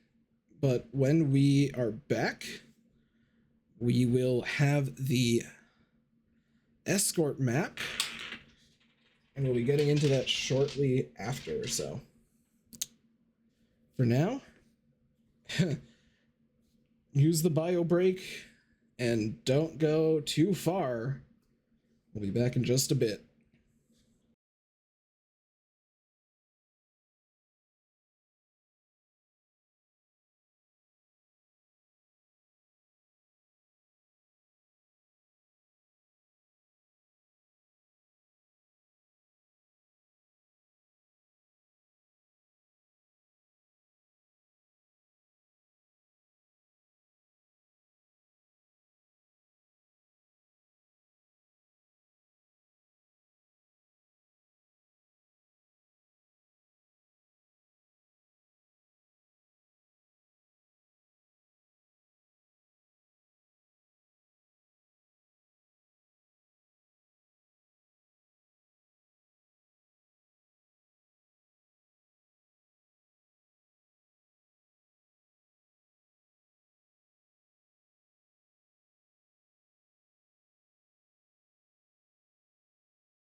And welcome back, everybody, to Nebula Series 0. Where we last left off, Andromeda has an early lead against Blackout Eclipse. We're coming up on the escort map here. We do have the pick for it. And we'll switch over to that scene right now, as it also gives us an opportunity to look at the map scores for the previous maps. So Andromeda taking a 2-1 victory on Control and Hybrid. Blackout Eclipse were able to clutch it up on Flashpoint, though. And now for the Hybrid map pick, we're going to have Havana. Oh, that's a big change. Havana's telling me I'm thinking more so poke/dive, not really rush. The sidelines of Havana are way too long to really play any rush comp effectively. So it makes you kind of think Andromeda might just kind of change things up completely there. Because I definitely do think this win from Blackout Eclipse definitely stifles the momentum and also just gives a bit of morale to the team, you know, because these past couple of maps are super duper close and it's like, man, like that one fight didn't go right. And that fight finally did go right for Blackout Eclipse. Now they won a map, so I think now Drummer got kind of stemmed the winning a bit and going to switch things up. So maybe see some Widowmaker play from both these teams. Because Widowmaker's a pretty popular hero in Havana because of the long sight lines. Maybe some dive. Yeah. Yeah, I don't see Rush being played here though. Because forcing Rush in this seems really hard, especially playing against like a Freya and stuff that can just poke you while you rotate. So That's pretty true. So I guess coming into unless they want to hold map, spawn. yeah, that's always an option. We've seen that before. And we also have the sides switching up as Andromeda is going to opt to... Andromeda is going to be attacking first. Blackout Eclipse will opt to defend first. So you see their monster pick here on the corner. So no, they're not going to Bastion. Okay, the Freya, yeah. I was going to question the the Bastion pick at first, but Freya's understandable. Skyji's going back on the Ana, which I don't hate, but Doink's going to go over to the Freya again. Dorcas on the Sig. I'm not going to say it's guaranteed, but I feel like this is definitely try it out. I definitely like the Sig as an option. I like Sig as a tank in general. Rice Krispies is on the Zen. He's going back to spawn. No, Dorcas isn't. Rice Krispies. Okay, they're running. So they're running a little poke composition. They're definitely going to change Nebula Esports. They're running the Zen. On a Zen. On a Zen with Sigma to Gift's place. Do I doink? Try to go with Widowmaker. Just kind of, well, gotta see. Gonna switch, yeah. Yeah, I can see why. They're playing really far back, so Widow gets no value. So yeah. now they're going to go into, sorry, Q. You see the Zen, though. You don't see Zen often. I don't hate it. Yeah, Discord is very valuable against Ram. Like, if Ram just kind of tries to man up and just looks to, Nemesis form of the team, just Discord him and force him back. So I do like this pick for that reason. True. And he's just playing with Pocomp too, so... Yeah, you don't see a Lucio, though, so you don't have the opportunity to speed out if you ever need, but... I mean... That's keyword if you ever need, because... What if you ever don't? Yeah, but since... since he's Sojourn, there we go. Yeah, this comp is just about giving DPS space get picks, which now they're doing. And now that's when the fight falls apart, and he looks to run them down. Because there's a lot of damage to consider. Because you have Zen angles, you got the Ana angle, you got the Sojourn rail, and you have the explosive bolts coming from the Freya. So there's lots of angles of damage I worry about with poke. So the arm's from a Sigma mirror. Okay. No, so yeah, you know what? Sigma mirror there. Rice Krispies with the snap crackle and the final blow of a shot onto the Ramatra there. That's gonna force in this Sig 1v1 basically. Or the Sig mirror, I guess would be the better way to phrase it, but hey, you've got the advantage of having, you know, a little bit of that perk progress a little bit earlier for Dorcas, and but Dorcas gonna take out Theory. Interesting to keep any support picks on the side of Blackout, even them switch to Sigma. But Dorcas gonna take down Mignana. Cupid's gonna get mint in that fight, in that scenario. Both Freyas are very close to their ults. Dorcas is almost at the flux if they need it. Mint has the good block. Mint has the nano if they decide to pop it, but they're currently just trying to get back into the fight. Rice Krispies 3% to this immortality, or well, this, yeah, I'll say immortality, I guess. Their ult, Transcendence, which will help considering you're going to be facing that blade of Manana. You have the Transcendence as an option to just specifically kite out that specific ult. You're going to see the Kitsune Rush popped by SkyJ early on, but they're going to be able to use the Gravitic Flux to at least get one with it. The one that they get is going to be Shoreline, so Shoreline's ult is no longer in hand. You're going to see the Transcendence get popped by Rice Krispies early on. They're going to look for a target right now. Cupid is very low, but they're not going to get taken down just yet. Dorcas is going to get nanoed off of that. Ooh, that was a close beat. The beat does almost get J-Dex, but it is going to be able to live here. You're going to see Dorcas is taken down. So despite the investment of ults, they're not going to be able to get the second point just yet. And here we go, the tank swapping again. Sorry. We're going to need a tank swap counter at this point. Yeah, going straight to Zarya, like, you know, I'm not going to do the Sig counter, I'm going to go to Zarya here, just go through Sigma. And now this is just such a weird composition. Zarya with Ana Zen is interesting. It seems like they'll try to make it work though. They pop the Flux here. And good bubble. Good bubble to keep the Ana alive. You and same as myself here. Manana pops Blade just two. You are full charge roughly. Yeah, Zarya's dead. Zarya's live here. But she does get out with all her charge, which is massive. This next time we fight. Especially since Blackout Eclipse are running on ultimates. Can I get close to Kitsune, but not super close. And we do have an overclock inside of Andromeda. Looking maybe to get some value out of that. And Zarya kind of wants to kind of man-fight the Zen. Sorry, man-fight the Sigma. Look to kind of get some space. And Sigma's getting a lot of damage here. So far, full charge. That is a really tough situation to be in if you're a Sigma. That's gonna, yeah, you're gonna get taken down from that. All right. Using the eat ability there as a Sig is tough because you're just gonna get melted by Dorcas. Let's see. We can take swap. There it is. Take swap. Raja. I was gonna say I bet you $10 if they switch. Yeah. I can't say that. But we do see. Now we got two tick swaps for this game. So let's see to do so. But doing the tank swaps though, Ultimate Sky keep getting reset here, and looks like Dorcas is getting close to the grab, 75% to the ultimate, and good nade on the side of Mint. Still getting a giant of that, but Dorcas does have ult too. And look, Zero's like to push the payload solo here. Zen is still on the payload, just kind of just getting point of progress, while Zarya's going to get close to a grab here.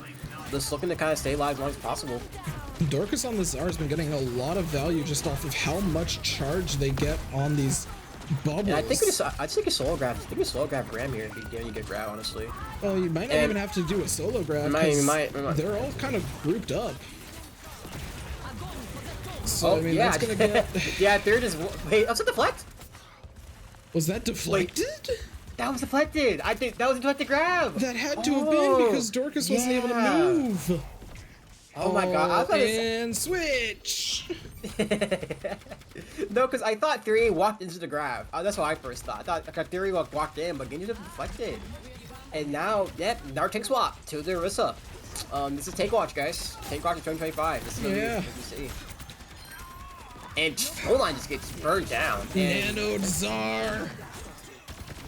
And again, get some extra horsepower in the mix with the Nano Czar. SkyJ almost dies. They're gonna live. You've got the Transcendence in hand from Rice Krispies, which is really gonna help Duda takes down SkyJ before they can pop the ult. That is huge. Shoreline's gonna try and play around this shield that they have, but they're not gonna be able to as Dorcas is gonna push them out. Shoreline's gonna get anti. They're gonna get the whole kitchen sink thrown at them. And then there's this Discord, right? That Discord is right click. Oh, what up, Pop? And we'll turn this gets burned immediately. And it seems like on the side of Drama is getting a bit high. Now they get out. They are going to be able to escape from that, but that was very close to being the 3rd point cap for Andromeda. So they might be kicking themselves a little bit for not being able to do that. Explosive bolts get value and no pick yet. Dorcas very close to the Orisa ult. That could be the deciding factor at some point, because if you pull them in and they don't escape, you get some big damage, potentially kills. If you use it as a zoning tool, well, Oh they my don't have goodness, much you died. progress that they can, you know, much progress that they can just kind of go without, but they're not gonna be able to find the pick. And oh, Cupid. Oh, okay, you do get taken down at the end, but you almost jump off of the map by accident there from Cupid, so you don't get the value. Oh, nice spin. Nice good spin. That Nice, takes down the nice spin for tank. Dorcas. That's gonna be Oh, a nice, very nice important spear, thing. Dorcas. Mignana is gonna get 2 with the blade, but they're not gonna be able to find a third. Dorcas has the gold that they can use. No they're gonna try and supports focus on the on side of Theory just Andromeda. yet. Theory gets Badoink first. Payload Supports them. progress is going, but Dorcas does have the Orisa ult that they can use to try and confirm the point for them. They're not using it just yet. They're going to use it now, pull in Shoreline and try and get the pick. They're not going to be able to. You're going to see the nano on the Lucio. You're going to see Mint take down Mignana. Dorcas is going to fall. It's just the Lucio that's left to contest the point now. The rest of the team is going to be able to come back in to help out Mint. And Mint, Badoink, and Rice Krispies, the dream team to get them to the 3rd point of Havana for Matt could have played the Andromeda. map there. Matt could have played the map because Havana is a really defense-oriented map. Like, that 3rd point is brutal. Like how long the sidelines are and how open it is. It's really hard to get that 3rd point. But able to complete the map for Havana is really nice because most of the time you don't really complete this map. You get to like 2.5 and you kind of call it that. But able to complete the map, I mean, it is overtime, but you know it's just good to complete the map in general. So Yeah. I definitely say Dom is good with that. Oh, And they're definitely happy with that because you force it, even if there is a full cap from Blackout Eclipse, you forced them into now they have to play OT. So that becomes huge. But I don't know. Black Eclipse be this clutchy team. I don't know. Like they be pulling these fights that you be thinking they're not winning them, but they just find someone to win the fights. So True, yeah, it's but benefits. I mean, force an OT is good at least because you've got the opportunity. You've got another breath, you know. Think about it like think about it as like a second life or like a Tracer recall, where it's like, all right, sure, maybe it didn't go as well as I thought it was going to, but I've got one last chance to make something happen. But that is we're fair. gonna That is see true. Dorcas sticking on the Orisa. I don't hate it. I mean, if it worked, it worked. Yeah, but it seems like Black are gonna try the Widowmaker now. See if they get some value out of it. I kind of want them to run a Widowmaker a bit longer here, maybe because you I think want to see still if get they're some gonna value. find a pick off of it early on. Ooh, almost staring at gets the Raz- Zen.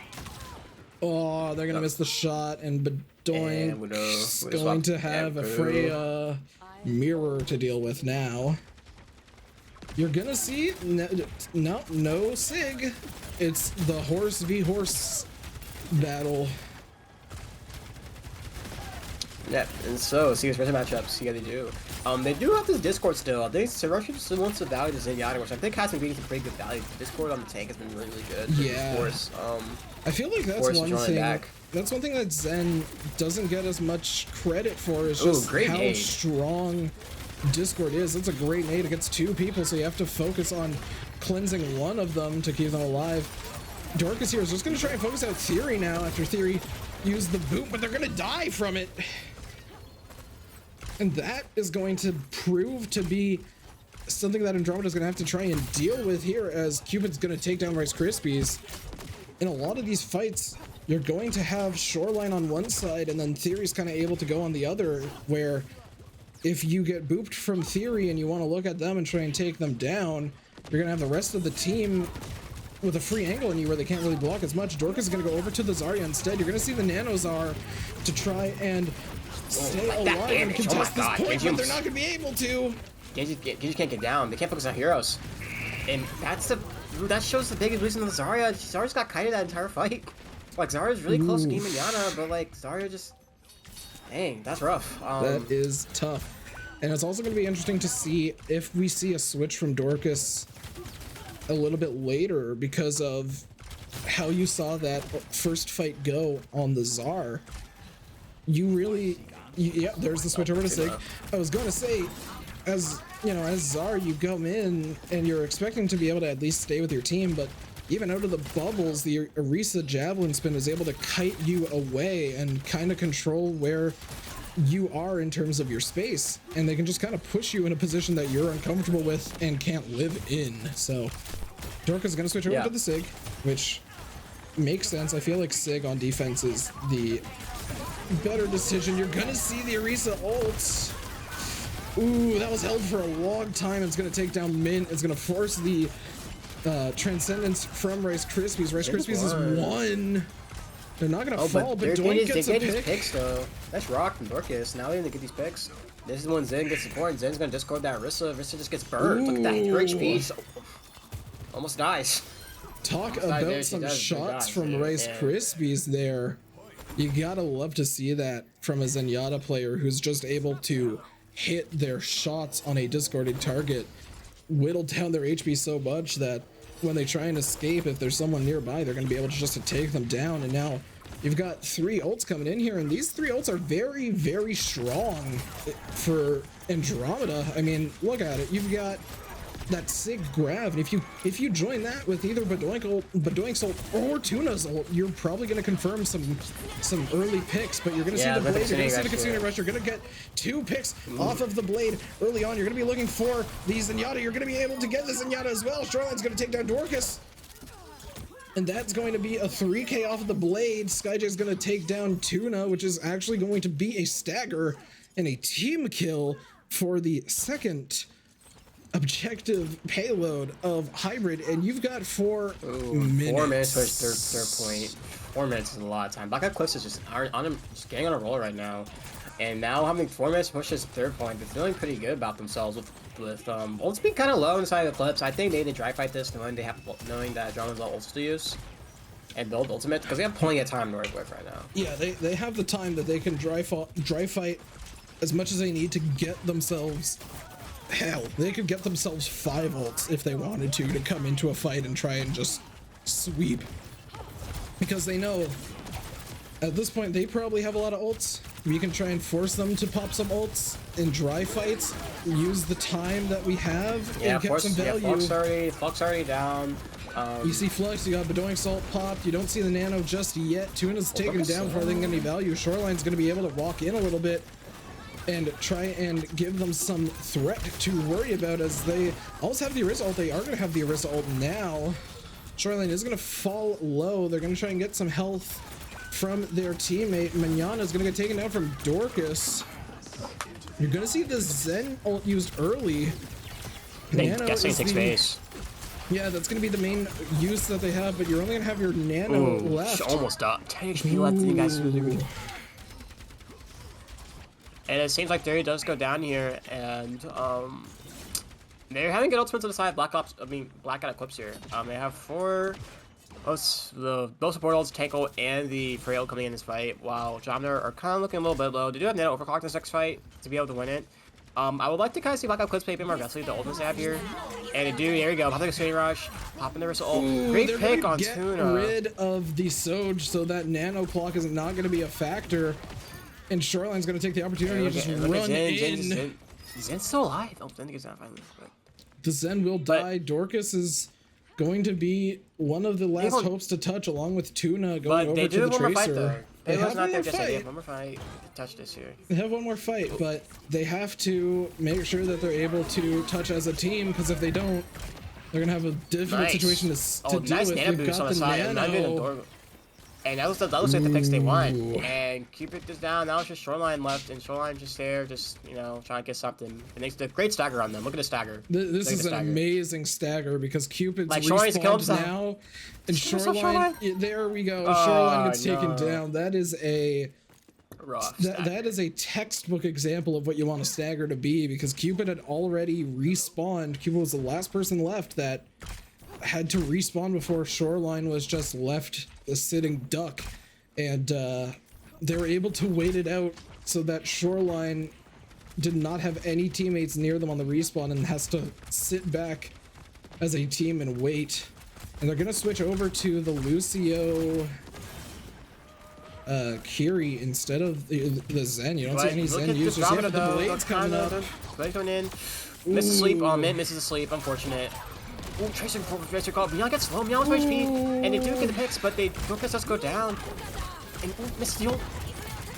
You're gonna see. But they do have ultimates on the side of Jonathan too, and it is spawn advantage coming like a heroes. And ever since let's pop the ult here, you get 2, 3 are down, and come on, The you can't Jim's get out gonna of be able time. to touch just temporarily, but the ball is not gonna be able to contest long enough, or contest in time. So now you're forced into OT. You've got 1 minute if you're Andromeda. You've got a minute 37 if you're Blackout Eclipse. So now, Be happy with that. It's yeah. okay the map. You know, Havana's hard map to complete. Yeah, and then with that rough stagger too, they're still able to just get a team fight when they look for here. So, I would kind of like to see Dorcas stay on Sigma. Wait, I think they're attacking now. Actually, probably not Yeah, attack. they are attacking. Yeah, attack, but Dorcas Sigma's been pretty good. Really being rock solid for the team, laying some good rocks, laying some good value, and kind of see that again because it's pretty good because it's a Orisa matchup. I'm realizing now that Orisa is just kind of. He just gets rocked every time she spins, or she's forced to fortify while spinning in order to get the value she wants, and it's kind of hard for her to get what she's wanting out of that. So, True. Yeah. I would like to kind of maybe see a bit more Sigma coming out, but because Dorcas has been pretty good in the solid tank. Zarya's pretty good too when you pass it. Same with Sigma. So, if there's one hero that I'm surprised we don't see as much in Nebula series, especially when you factor in that so far there aren't any hero bans yet for this season. I presume there will be something in the future season. they're running Poke. Lari? Okay. Poke Lari. Yeah, I'm surprised because hero bans are not in effect just yet. I'm surprised you don't see a lot of Sombra. Not necessarily because Sombra is a busted hero, but because in a lot of players' opinions, if you look at the bans for comp, as the Rock is going to hit Shoreline, if you look at comp hero bans, Sombra is the most banned hero, so teams might not be used to facing a Sombra. That's true, and also as well, Sombra is easier to deal with in team play because everyone's communicating to where Sombra is. And just in ranked, Sombra is very annoying to deal with because you're not communicating with your team where she is, what she's doing, and then all that type of stuff. Because a lot of what Sombra's doing in ranked is like spawn camp you or just attack by med pack and just be a nuisance. While in team play, Sombra's mainly playing for EMP. So that's probably why you don't see as much Sombra, because Sombra's mainly a specialist hero. You don't really pick up Sombra. Sombra's a hero who kind of get some time to really learn to play. And it seems like Varinus is gonna get the team kill off of that. It's gonna get them at least another point that they have to play with. Dorcas is gonna be walking up here trying to take some space, but they gotta be careful. Look at that Kasune Rush ultimate charge. Skyja's 90% of Kasune Rush, though. That's nice. Like, they're gonna probably get out of that Kasune in this next fight here. I'm hoping, I would say, honestly, pop it as soon as you get it, knowing the fact that they're trying to make those multiples coming soon. And it looks like they're trying to poke a bit. And this Lari's kind of staying in the payload, trying to chill. Skyja does as questionable a lot of people would say Alari is as a pick, I like Alari if you're in an overtime situation, just because of the fact that you have the opportunity to use the pylon for yourself if you need something just to kind of heal you in a fight if you're the only one on the payload. And if not, you have the ability to use that pylon to heal the rest of your team. Good ult from Alari as well. It is going to find some picks, but it is going to find a lot of damage, but it's not going to find the picks that they need. So they get an extra point capped and a little bit of payload progress. So now they have to play defense for 1:30 against Blackout Eclipse. This is holdable. Yeah, for sure. Definitely holdable for them, and yeah, I do get that. And Delari was doing pretty good, but then she was kind of didn't get the angle she was needing in order to get more value there. She's kind of sort of takes back on payload, and then the ult wasn't that good. But the Delari pick I did like there. I think you're right in that situation where over time Alari's pylon is quite annoying to deal with, especially if you can't destroy it, because her pylon is a lot of healing if you don't destroy it. Yeah, and focus it down. Just the fact that you're able to chuck it into a team scenario and like you can adjust where you place it and have the ability to say, okay, that's not where I want it, I'm going to throw it a little bit farther. You can set yourself up with your team in situations where, okay, the healer's not on, the healer's not with us in the team fight, but that pylon is basically acting like a heal bot for us, so we still have that value. Yeah, for sure. And Alari's definitely good at maps. There's multiple angles you can take as well. Because Alari's main value comes in the fact that the angles you take. and the pressure you do. Because she's kind of like... Cupid, Yeah, please. Farah. Cupid's gonna switch. Yep. I would have loved to have seen a Farah pick. I feel Farah is a really strong hero that doesn't get used much. You're in a situation where you're going to be facing that Soj, so I do understand why you're not going to go with it. Oh, it's not a headshot? Oh, not a headshot. Sadly, they're going to switch off of it, but they're going to the Freya. So, I feel like you're mainly going to see maybe like 3 or 4 different DPS heroes. The only swaps that we've seen primarily have been the tanks. Yeah. And it seems like here still on the Alari here. And again, I mean, the points that I mentioned in attack, you've got a different scenario here where if you're trying to hold this space for a payload type scenario, especially a space like this, if you can keep them in a spot where they can't get to the angle of where the pylon is, that pylon's going to get a lot of value in the healing category. Yeah, for sure. Like right now, this pylon's in good value, and the same way not taking it out. And looks like that Andromeda are just kind of benefiting off of this. Okay, if not take out the pylon goes down. But everything on kind of just poking here, poking and poking until they build ultimates up. And none of the heroes are dying on the side of Drama currently, and they're just staying alive here, building ultimates. This guy getting close to Kasune Rush. Gonna try the Poppy here because time's running out. Only 20 seconds remaining. Yeah, on the side of Black Ops here. Left. Cupid does get taken Badoink. And they probably want to stay as many ults as possible, but he might need a Poppy to secure the fight here. She's still running onto it. I think they might be trying to hold on to it so that they have an ult if they get into the time where if they get into a situation where overtime is ticking, which I guess my assumption is correct because now it's OT because it's risky. We dive the ultimate, and they do. Interesting TP. They're trying to get alive, but look at Andromeda. They know 4 ultimates. They know they need to do it in one team fight. You've got a very important ultimate though. Of his life right now. He needs to time this beat perfectly. You've got the Gravitic Flux. You could get the Sig Jax. Not necessarily an Ajax, but the Sig 9. That's what I was going for. You've got to factor that in here. You definitely get someone definitely got the ult. Well, they've got to stay on that payload. Oh, great nade. Oh, the C9. They got scared of the ultimates. I would be too, because they know they had everything there, and they forced back, and a great nade from Mint. Really good nade to sweep that in to get the backline, and that's that. Drama gets the 4th map pick. Hey, that is a very close fought match, though. We're going to push, but that is a close fought match. So you look at the scoreboard for any of these matches, for all of these maps so far, really, none of these are really sweeps. All of these have been close fights. Yeah, for sure. So, like that last fight could have been anybody there, and I'm not sure I would do either on the side of Blackout Clips, knowing the fact they had 5 ultimates. I guess for me, I would just try beat engage and maybe hope to force to get kicks. Because at that point, like I said before in Overwatch, if you're in ult disadvantage, it's usually better to play aggressive. Yeah.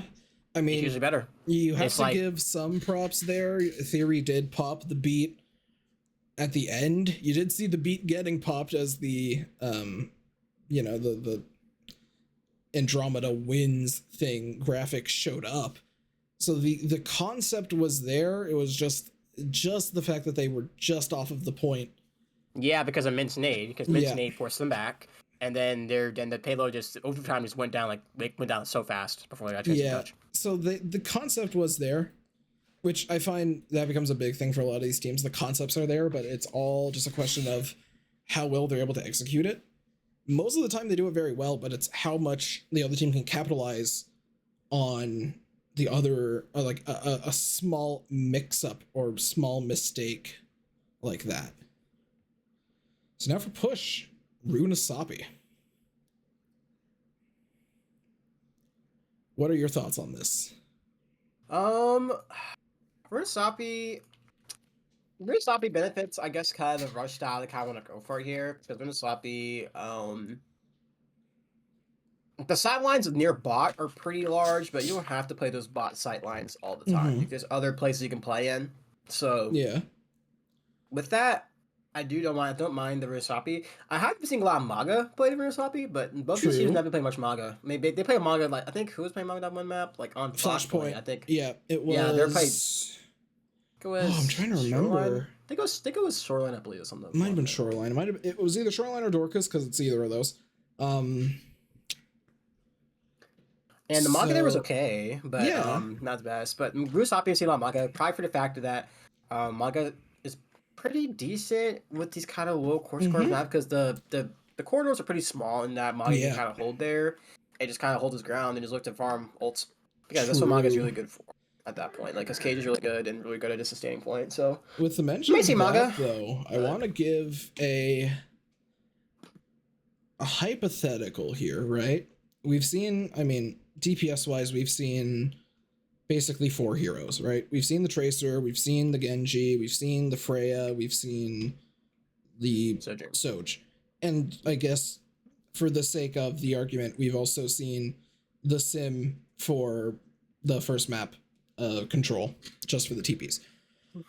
If you're Runasapi, especially for Flashpoint, I want your opinion on this, because it's been something that I've been just kind of messing around with in my comp games and stuff like that, and I've found it's gotten value, but I don't know how much value it'll get in a full team comp. Reaper as a hero, what is your opinion on specifically Runasapi? Because you are very close on a lot of these areas. With Reaper composition, you have to really play with Reaper, because the problem with Reaper is that his range are so short, like such short range. Like, I know Reaper has shotguns, but it's like Reaper gets outranged, I feel, all the time. Like, I feel you want a bit more of a close range hero, pick Cass instead. At least with Cass, you do have to land the shot, yes, but Cass has at least a medium range, in which Cass can still do damage far away. Like, literally, it seems like if you're Cass 5 feet from Reaper, he just does no damage. Which is why a lot of people don't play Reaper unless you play together. You do also have the factor, you have the ability to factor in, you've got that TP as Reaper, you've got that as an option, you've got Fade as an option too, so you have some tools that, if you want to do something similar to what we saw with the Orisa Lucio comp in Havana, where you have 2 people poking at 2 different angles. If you focus on one, you're going to get focused. If you focus on one, you're exposing yourself to the other, and they're both strong. You could run a Reaper and see how that works, potentially, in theory, at least. Yeah, and also Reaper's not good. Reaper's not good against armor heroes as well. Reaper's pellets aren't too great against armor heroes. So maybe it gets a hog or something like that, but maybe these tanks possibly. But we do see that we run into kind of this mirror again, but we're having a Orisa instead of Ram, and Ram just got the backline. Dorcas just gets Theory. Theory just gets blown up. Cuba gets blown up too, and fight seems like it's over already. Like, did not take much long for each team to really finish the fight. But Tuna does die to Shoreline. The Shoreline's looking to kite back. Looking like Dorcas trying to get these picks, and they look like they're just gonna reset. Yeah, they're just gonna reset with that. I wonder if you're Blackout Eclipse, right? After you see that right away, you see Dorcas saying, "Screw screw fighting this tank. I'm just going straight for the backline." Do you consider going with a DPS or having a DPS kind of switch their game plan to stay back with the supports, just in anticipation of the tank charging in on your support backline, or are you gonna kind of keep the same mentality or the same mental goal of just go after their backline before they can kill yours, as Dorcas is trying to jump back into the backline again? Oh, Dorcas should die here. Oh, Dorcas out. Okay, there we go. And to answer your question, I would say against Ram, I don't mind peeling back, because Ram's punches do damage, but if you out heal that and you kite Ram, he can't really do much. And if you help him, then sure, but it's really hard to kill Ram and Nemesis with just one DPS by himself. Ram has 800 HP plus 300 armor, so you're not gonna really kill the Ram. So I would say probably not just Ram to stay in the backline, because I feel the supports have cooldowns. Like, if the supports has speed, supports have TP, you can definitely kite the Ram pretty easy. But yeah, that's a valid point. Dorcas going over to the Czar. You're going to see an early beat. You're going to see Javelin spin, 63% charge. You're going to see the Katsuna rush. You're going to see the beat. And Rice that's a lot Krispies is in at this fight. 80% of their beat. Shoreline is dangerously close. Theory is dangerously close as well. The Czar is still full charged. Shoreline is going to get taken down. Dorcas is going to be able to find the pick on Mignana as well, as they're in a rough situation. Didn't have a dash in hand and popped the deflect. So at that point, they were just kind of fed to the dogs, and Dorcas is going to stare down Theory. He's just standing there menacingly, as now the rest of Blackout Eclipse are going to be able to get back with their team. And yeah, John was at the engaged. They do get close. They're somewhat close to a grab here. Yeah, Blackout Blades Eclipse from is both able to Genjis. contest before it's the first spawn, or the fast spawn for Andromeda. You're gonna see the ult used by Shoreline. It's not gonna be able to find a confirm off of it just yet. Dorcas still has a good amount of But charge. these Genjis are trading kills. Yep. I would like to kind of see Mignana pop Blade there. I think he might have won that if they did, because they did. But I guess he decided to hold on to it. Well, I mean, you also And, have to factor in Tuna's also got the blade, so if you True, pop the fair blade enough. and die, then you don't have your blade could be a much more powerful fight or tool for a future fight. Shoreline's going over to the Ramatra now to But you definitely try and know deal with the Czar. So don't be on the side of Andromeda and that trap. His blade gets some value. I'm trying to contest payload here. Big grab with Grab Orchid. is not 3 gonna get heroes. deflected. Great season That'll for Corday, take but it's down not. 2. Shoreline's gonna pop the punches for him, but they're just gonna be forced to block, and Dorcas is gonna Maybe take good. that opportunity and say, well, if you do that, I'm just gonna go after your Kiri, and then we'll take you out after you have no supports to save you. So now Mignana and SkyJ have ults. Theory's coming up on one soon. Cupid's on to the Tracer, but Doink has an ult, Mint has an ult for Andromeda. So you have the ult advantage of your Blackout Eclipse, but you don't have the space advantage just yet. You're gonna see Mignana pop the blade. They're looking for a target to swing on. They're not gonna be able to find a pick off of it though, which is an unfortunate situation. You do see both Kitsune Rushes popped actually, and with that, Tuna's the only person left. They're gonna get staggered out. Yeah, and here's the blackout because I'm seeing. Now they know they're now GrandFinals is on the line here. Now they're like, we gotta lock in. So I really like that last fight they did on Blackout Clips. And even for fights like it, just playing with that aggression, playing with their comfort. And we do see the beat. I think at the point right now, I feel like maybe an aggressive beat might be the call, because like you just need bot progress. You're so far behind. Dorcas has switched back to the Orisa. I'm taking some aggression here Shoreline's because like dangerously low there, but it's gonna be able to kite back. Oh. Tuna is bonus low HP. going to. Tuna's trying to keep Cupid distracted in this backline here, but they're Tuna's gonna one. fall. Nice peel. Good peel, but in that situation, your team's gonna have been forced to give up a lot of space, and Theory's gonna have to pop beat there just to kind of keep them alive. The HP for beat went down so fast. Yeah. And now you're down your tank. You have to kite to the best of your ability. Luckily, Andromeda is not going to try and charge into you that fast and take you down, but you're in a really tough situation here if you are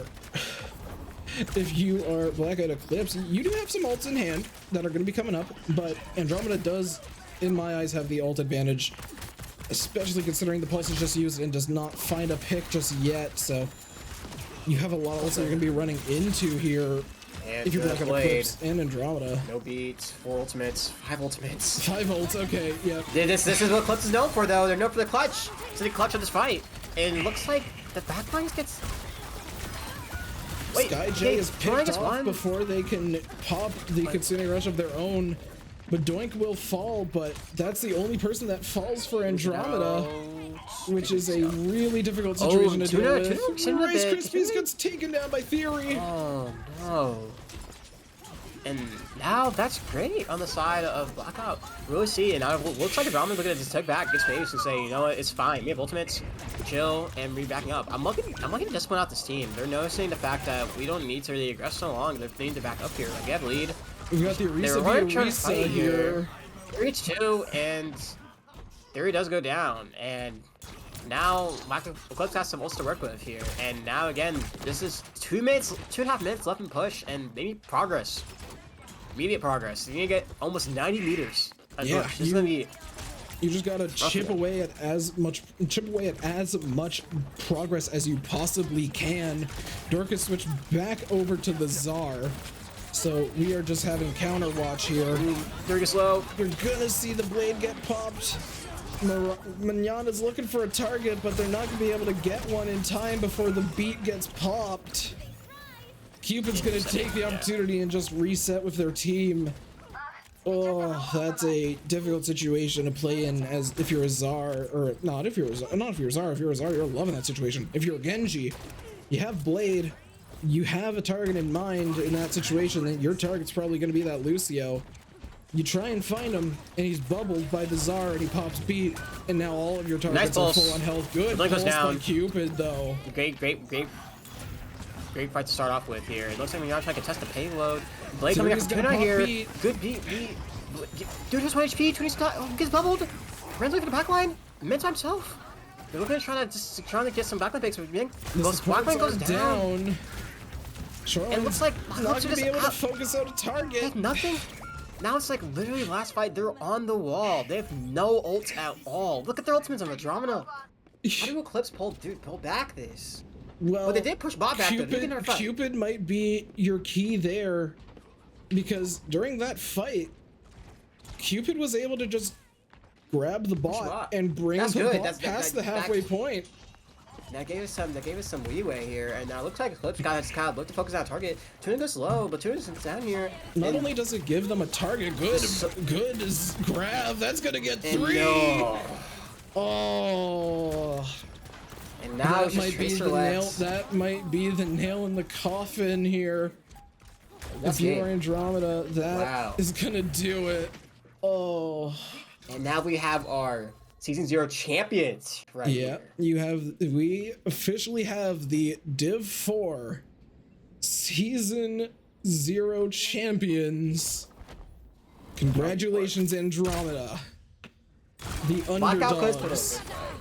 Blackout definitely put up a great fight, but congratulations, Andromeda, the underdogs of the playoffs, coming in as the 4th seed team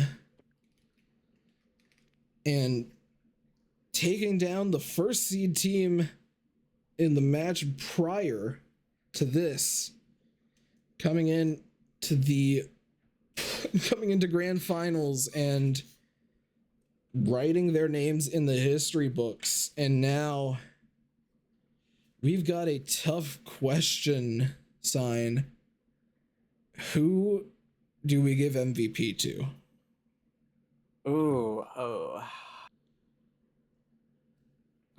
I'm thinking.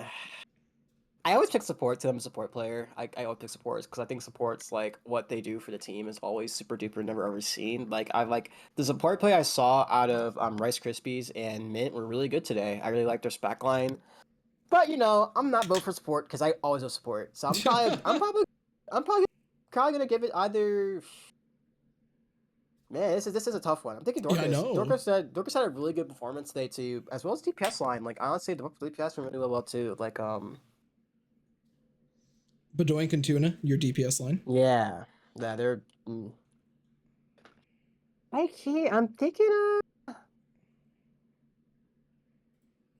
I'm thinking giving it to Bedoink actually. I think Bedoink had a really good performance this game. Like anytime he needed to get picks for the team, anytime he needed to go off with that, he's always able to get those picks when he needed to, and was just a solid DPS for just the series. Like, solid. Like, I saw no bad performances out of him tonight, and consistent too. You know, like, just really coming through a threat when necessary. You know, that I understand where you're getting at. You know, I definitely agree with the stuff you have mentioned. It is really hard to pick an MVP for a match that was this action packed and this eventful. If I have to pick an MVP, I would probably be sat here for 2 hours just in my own head choosing between one and then immediately finding counterpoints to choose for a different person instead of the other, because everybody played so well that it would be hard to choose one definitive answer. So I'm just going to throw in my main three, I guess. And I say main three in the sense of not necessarily who got the most value, but just kind of who were the first people that my brain thinks of in terms of like, man, these were really good plays or really good situational awareness or whatever. I'm going to agree with you on Bedoink. I'm going to also throw Dorcas into the ring because, I mean, sure, a lot of counter watch. You can try and hold that against them all you want, but hey, they still did really good on tank, and if it works for them, it works. You saw Blackout Eclipse tried to fight fire with fire, but Dorcas's team and Andromeda were able to hold out on top. But also following that, I'm gonna throw Rice Krispies into the discussion as well, because hey, his Lucia plays are good. Yeah, the Lucia plays are really good, but you've also got, they switched over to Zen. You've got that adaptability is very, very important to have. So yeah, I guess considering you chose Bedoink, technically the MVP would go to Bedoink here, but as I've said multiple times, you can make a point or a discussion or an argument for any of the players on this team. Yeah, and you could understand. Yeah, yes. You could understand the point for any of these people to be the winners of the MVP. Yeah, because me personally, I might choose Mint because I'm an Ana player, and seeing how Mint got some really good value at the Ana this game, I would say arguably more value than SkyJ, in my opinion. Because when SkyJ first ran the Ana on King's Row, he was definitely trying to get some work done with the nades, but Mint was just able to really just be a backbone on Ana, just really just get a good gaze, good damage boosts, good positioning, not dying, just in general being great Ana, because nades can just really win. So, but I told myself I'm not gonna pick a support again today. No supports, because I'm a support player. I always pick supports because I love support plays. But I was like, I'm gonna chase something different today. So I was like, you know what, I'm gonna try. That's fair enough. And I mean, not to add any work to SkyJ's schedule, but hey, if you want to make another article or another write-up about who should be the MVP for the match, nudge nudge wink wink, you've got the opportunity to do that. So with that, we've officially finished the Div 4 matches for the Season 0 of Nebula. Andromeda is the winners. Andromeda are the Div 4 champions. Bedoink will be the caster's decision of MVP. But don't clear off your schedule just yet, folks, because tomorrow we've got a crazy matchup. We've got Drop the Guns facing off against White Nova. White Nova had a regular season record of 6-1. Drop the Guns has not dropped a map yet. So to decide your Div 5 winners, you've got two powerhouses of teams that will be facing off. But with that, I think we're good to wrap it up here. So I have been your producer, your host, your part-time caster Caustic. Joining me tonight was Sign, the team team owner and team captain for MSU Esports. And that will be all from us. Anything that you want to add in here, Sign, before we finish off the stream for tonight? All I'm gonna say was, GG's to both teams. Blackout Eclipse. If you're still hearing this, y'all did play really well. Definitely y'all a very clutch team. But at the end of the day, Andromeda was a better team, just ult wise, positioning wise, everything like that. So really glad and thank you guys for the great game Overwatch. And I'm excited to see how D5 is gonna go tomorrow. This is just a D4 game, This is not I was really thinking I know D2 and anything like that would be really but that's quite impressed by that. So I'm hoping to see a lot more good Overwatch later this week. Go watch Div 3 next week. that's Dusty just kind of jumping in here well, to be fair, Dusty was going to stream the match tomorrow. However, they are going to be going for wisdom teeth removal. Yeah. So that's also partially why we opened up teams to play grand finals either this week or next week, amongst other things. I don't think a lot of people would enjoy a Div 3 matchup where one of the players is just completely screwed up off of a wisdom tooth removal. But yeah, with that, we're gonna head out for now. So good night, everybody, and make sure to tune back in tomorrow for Drop the Guns versus White Nova.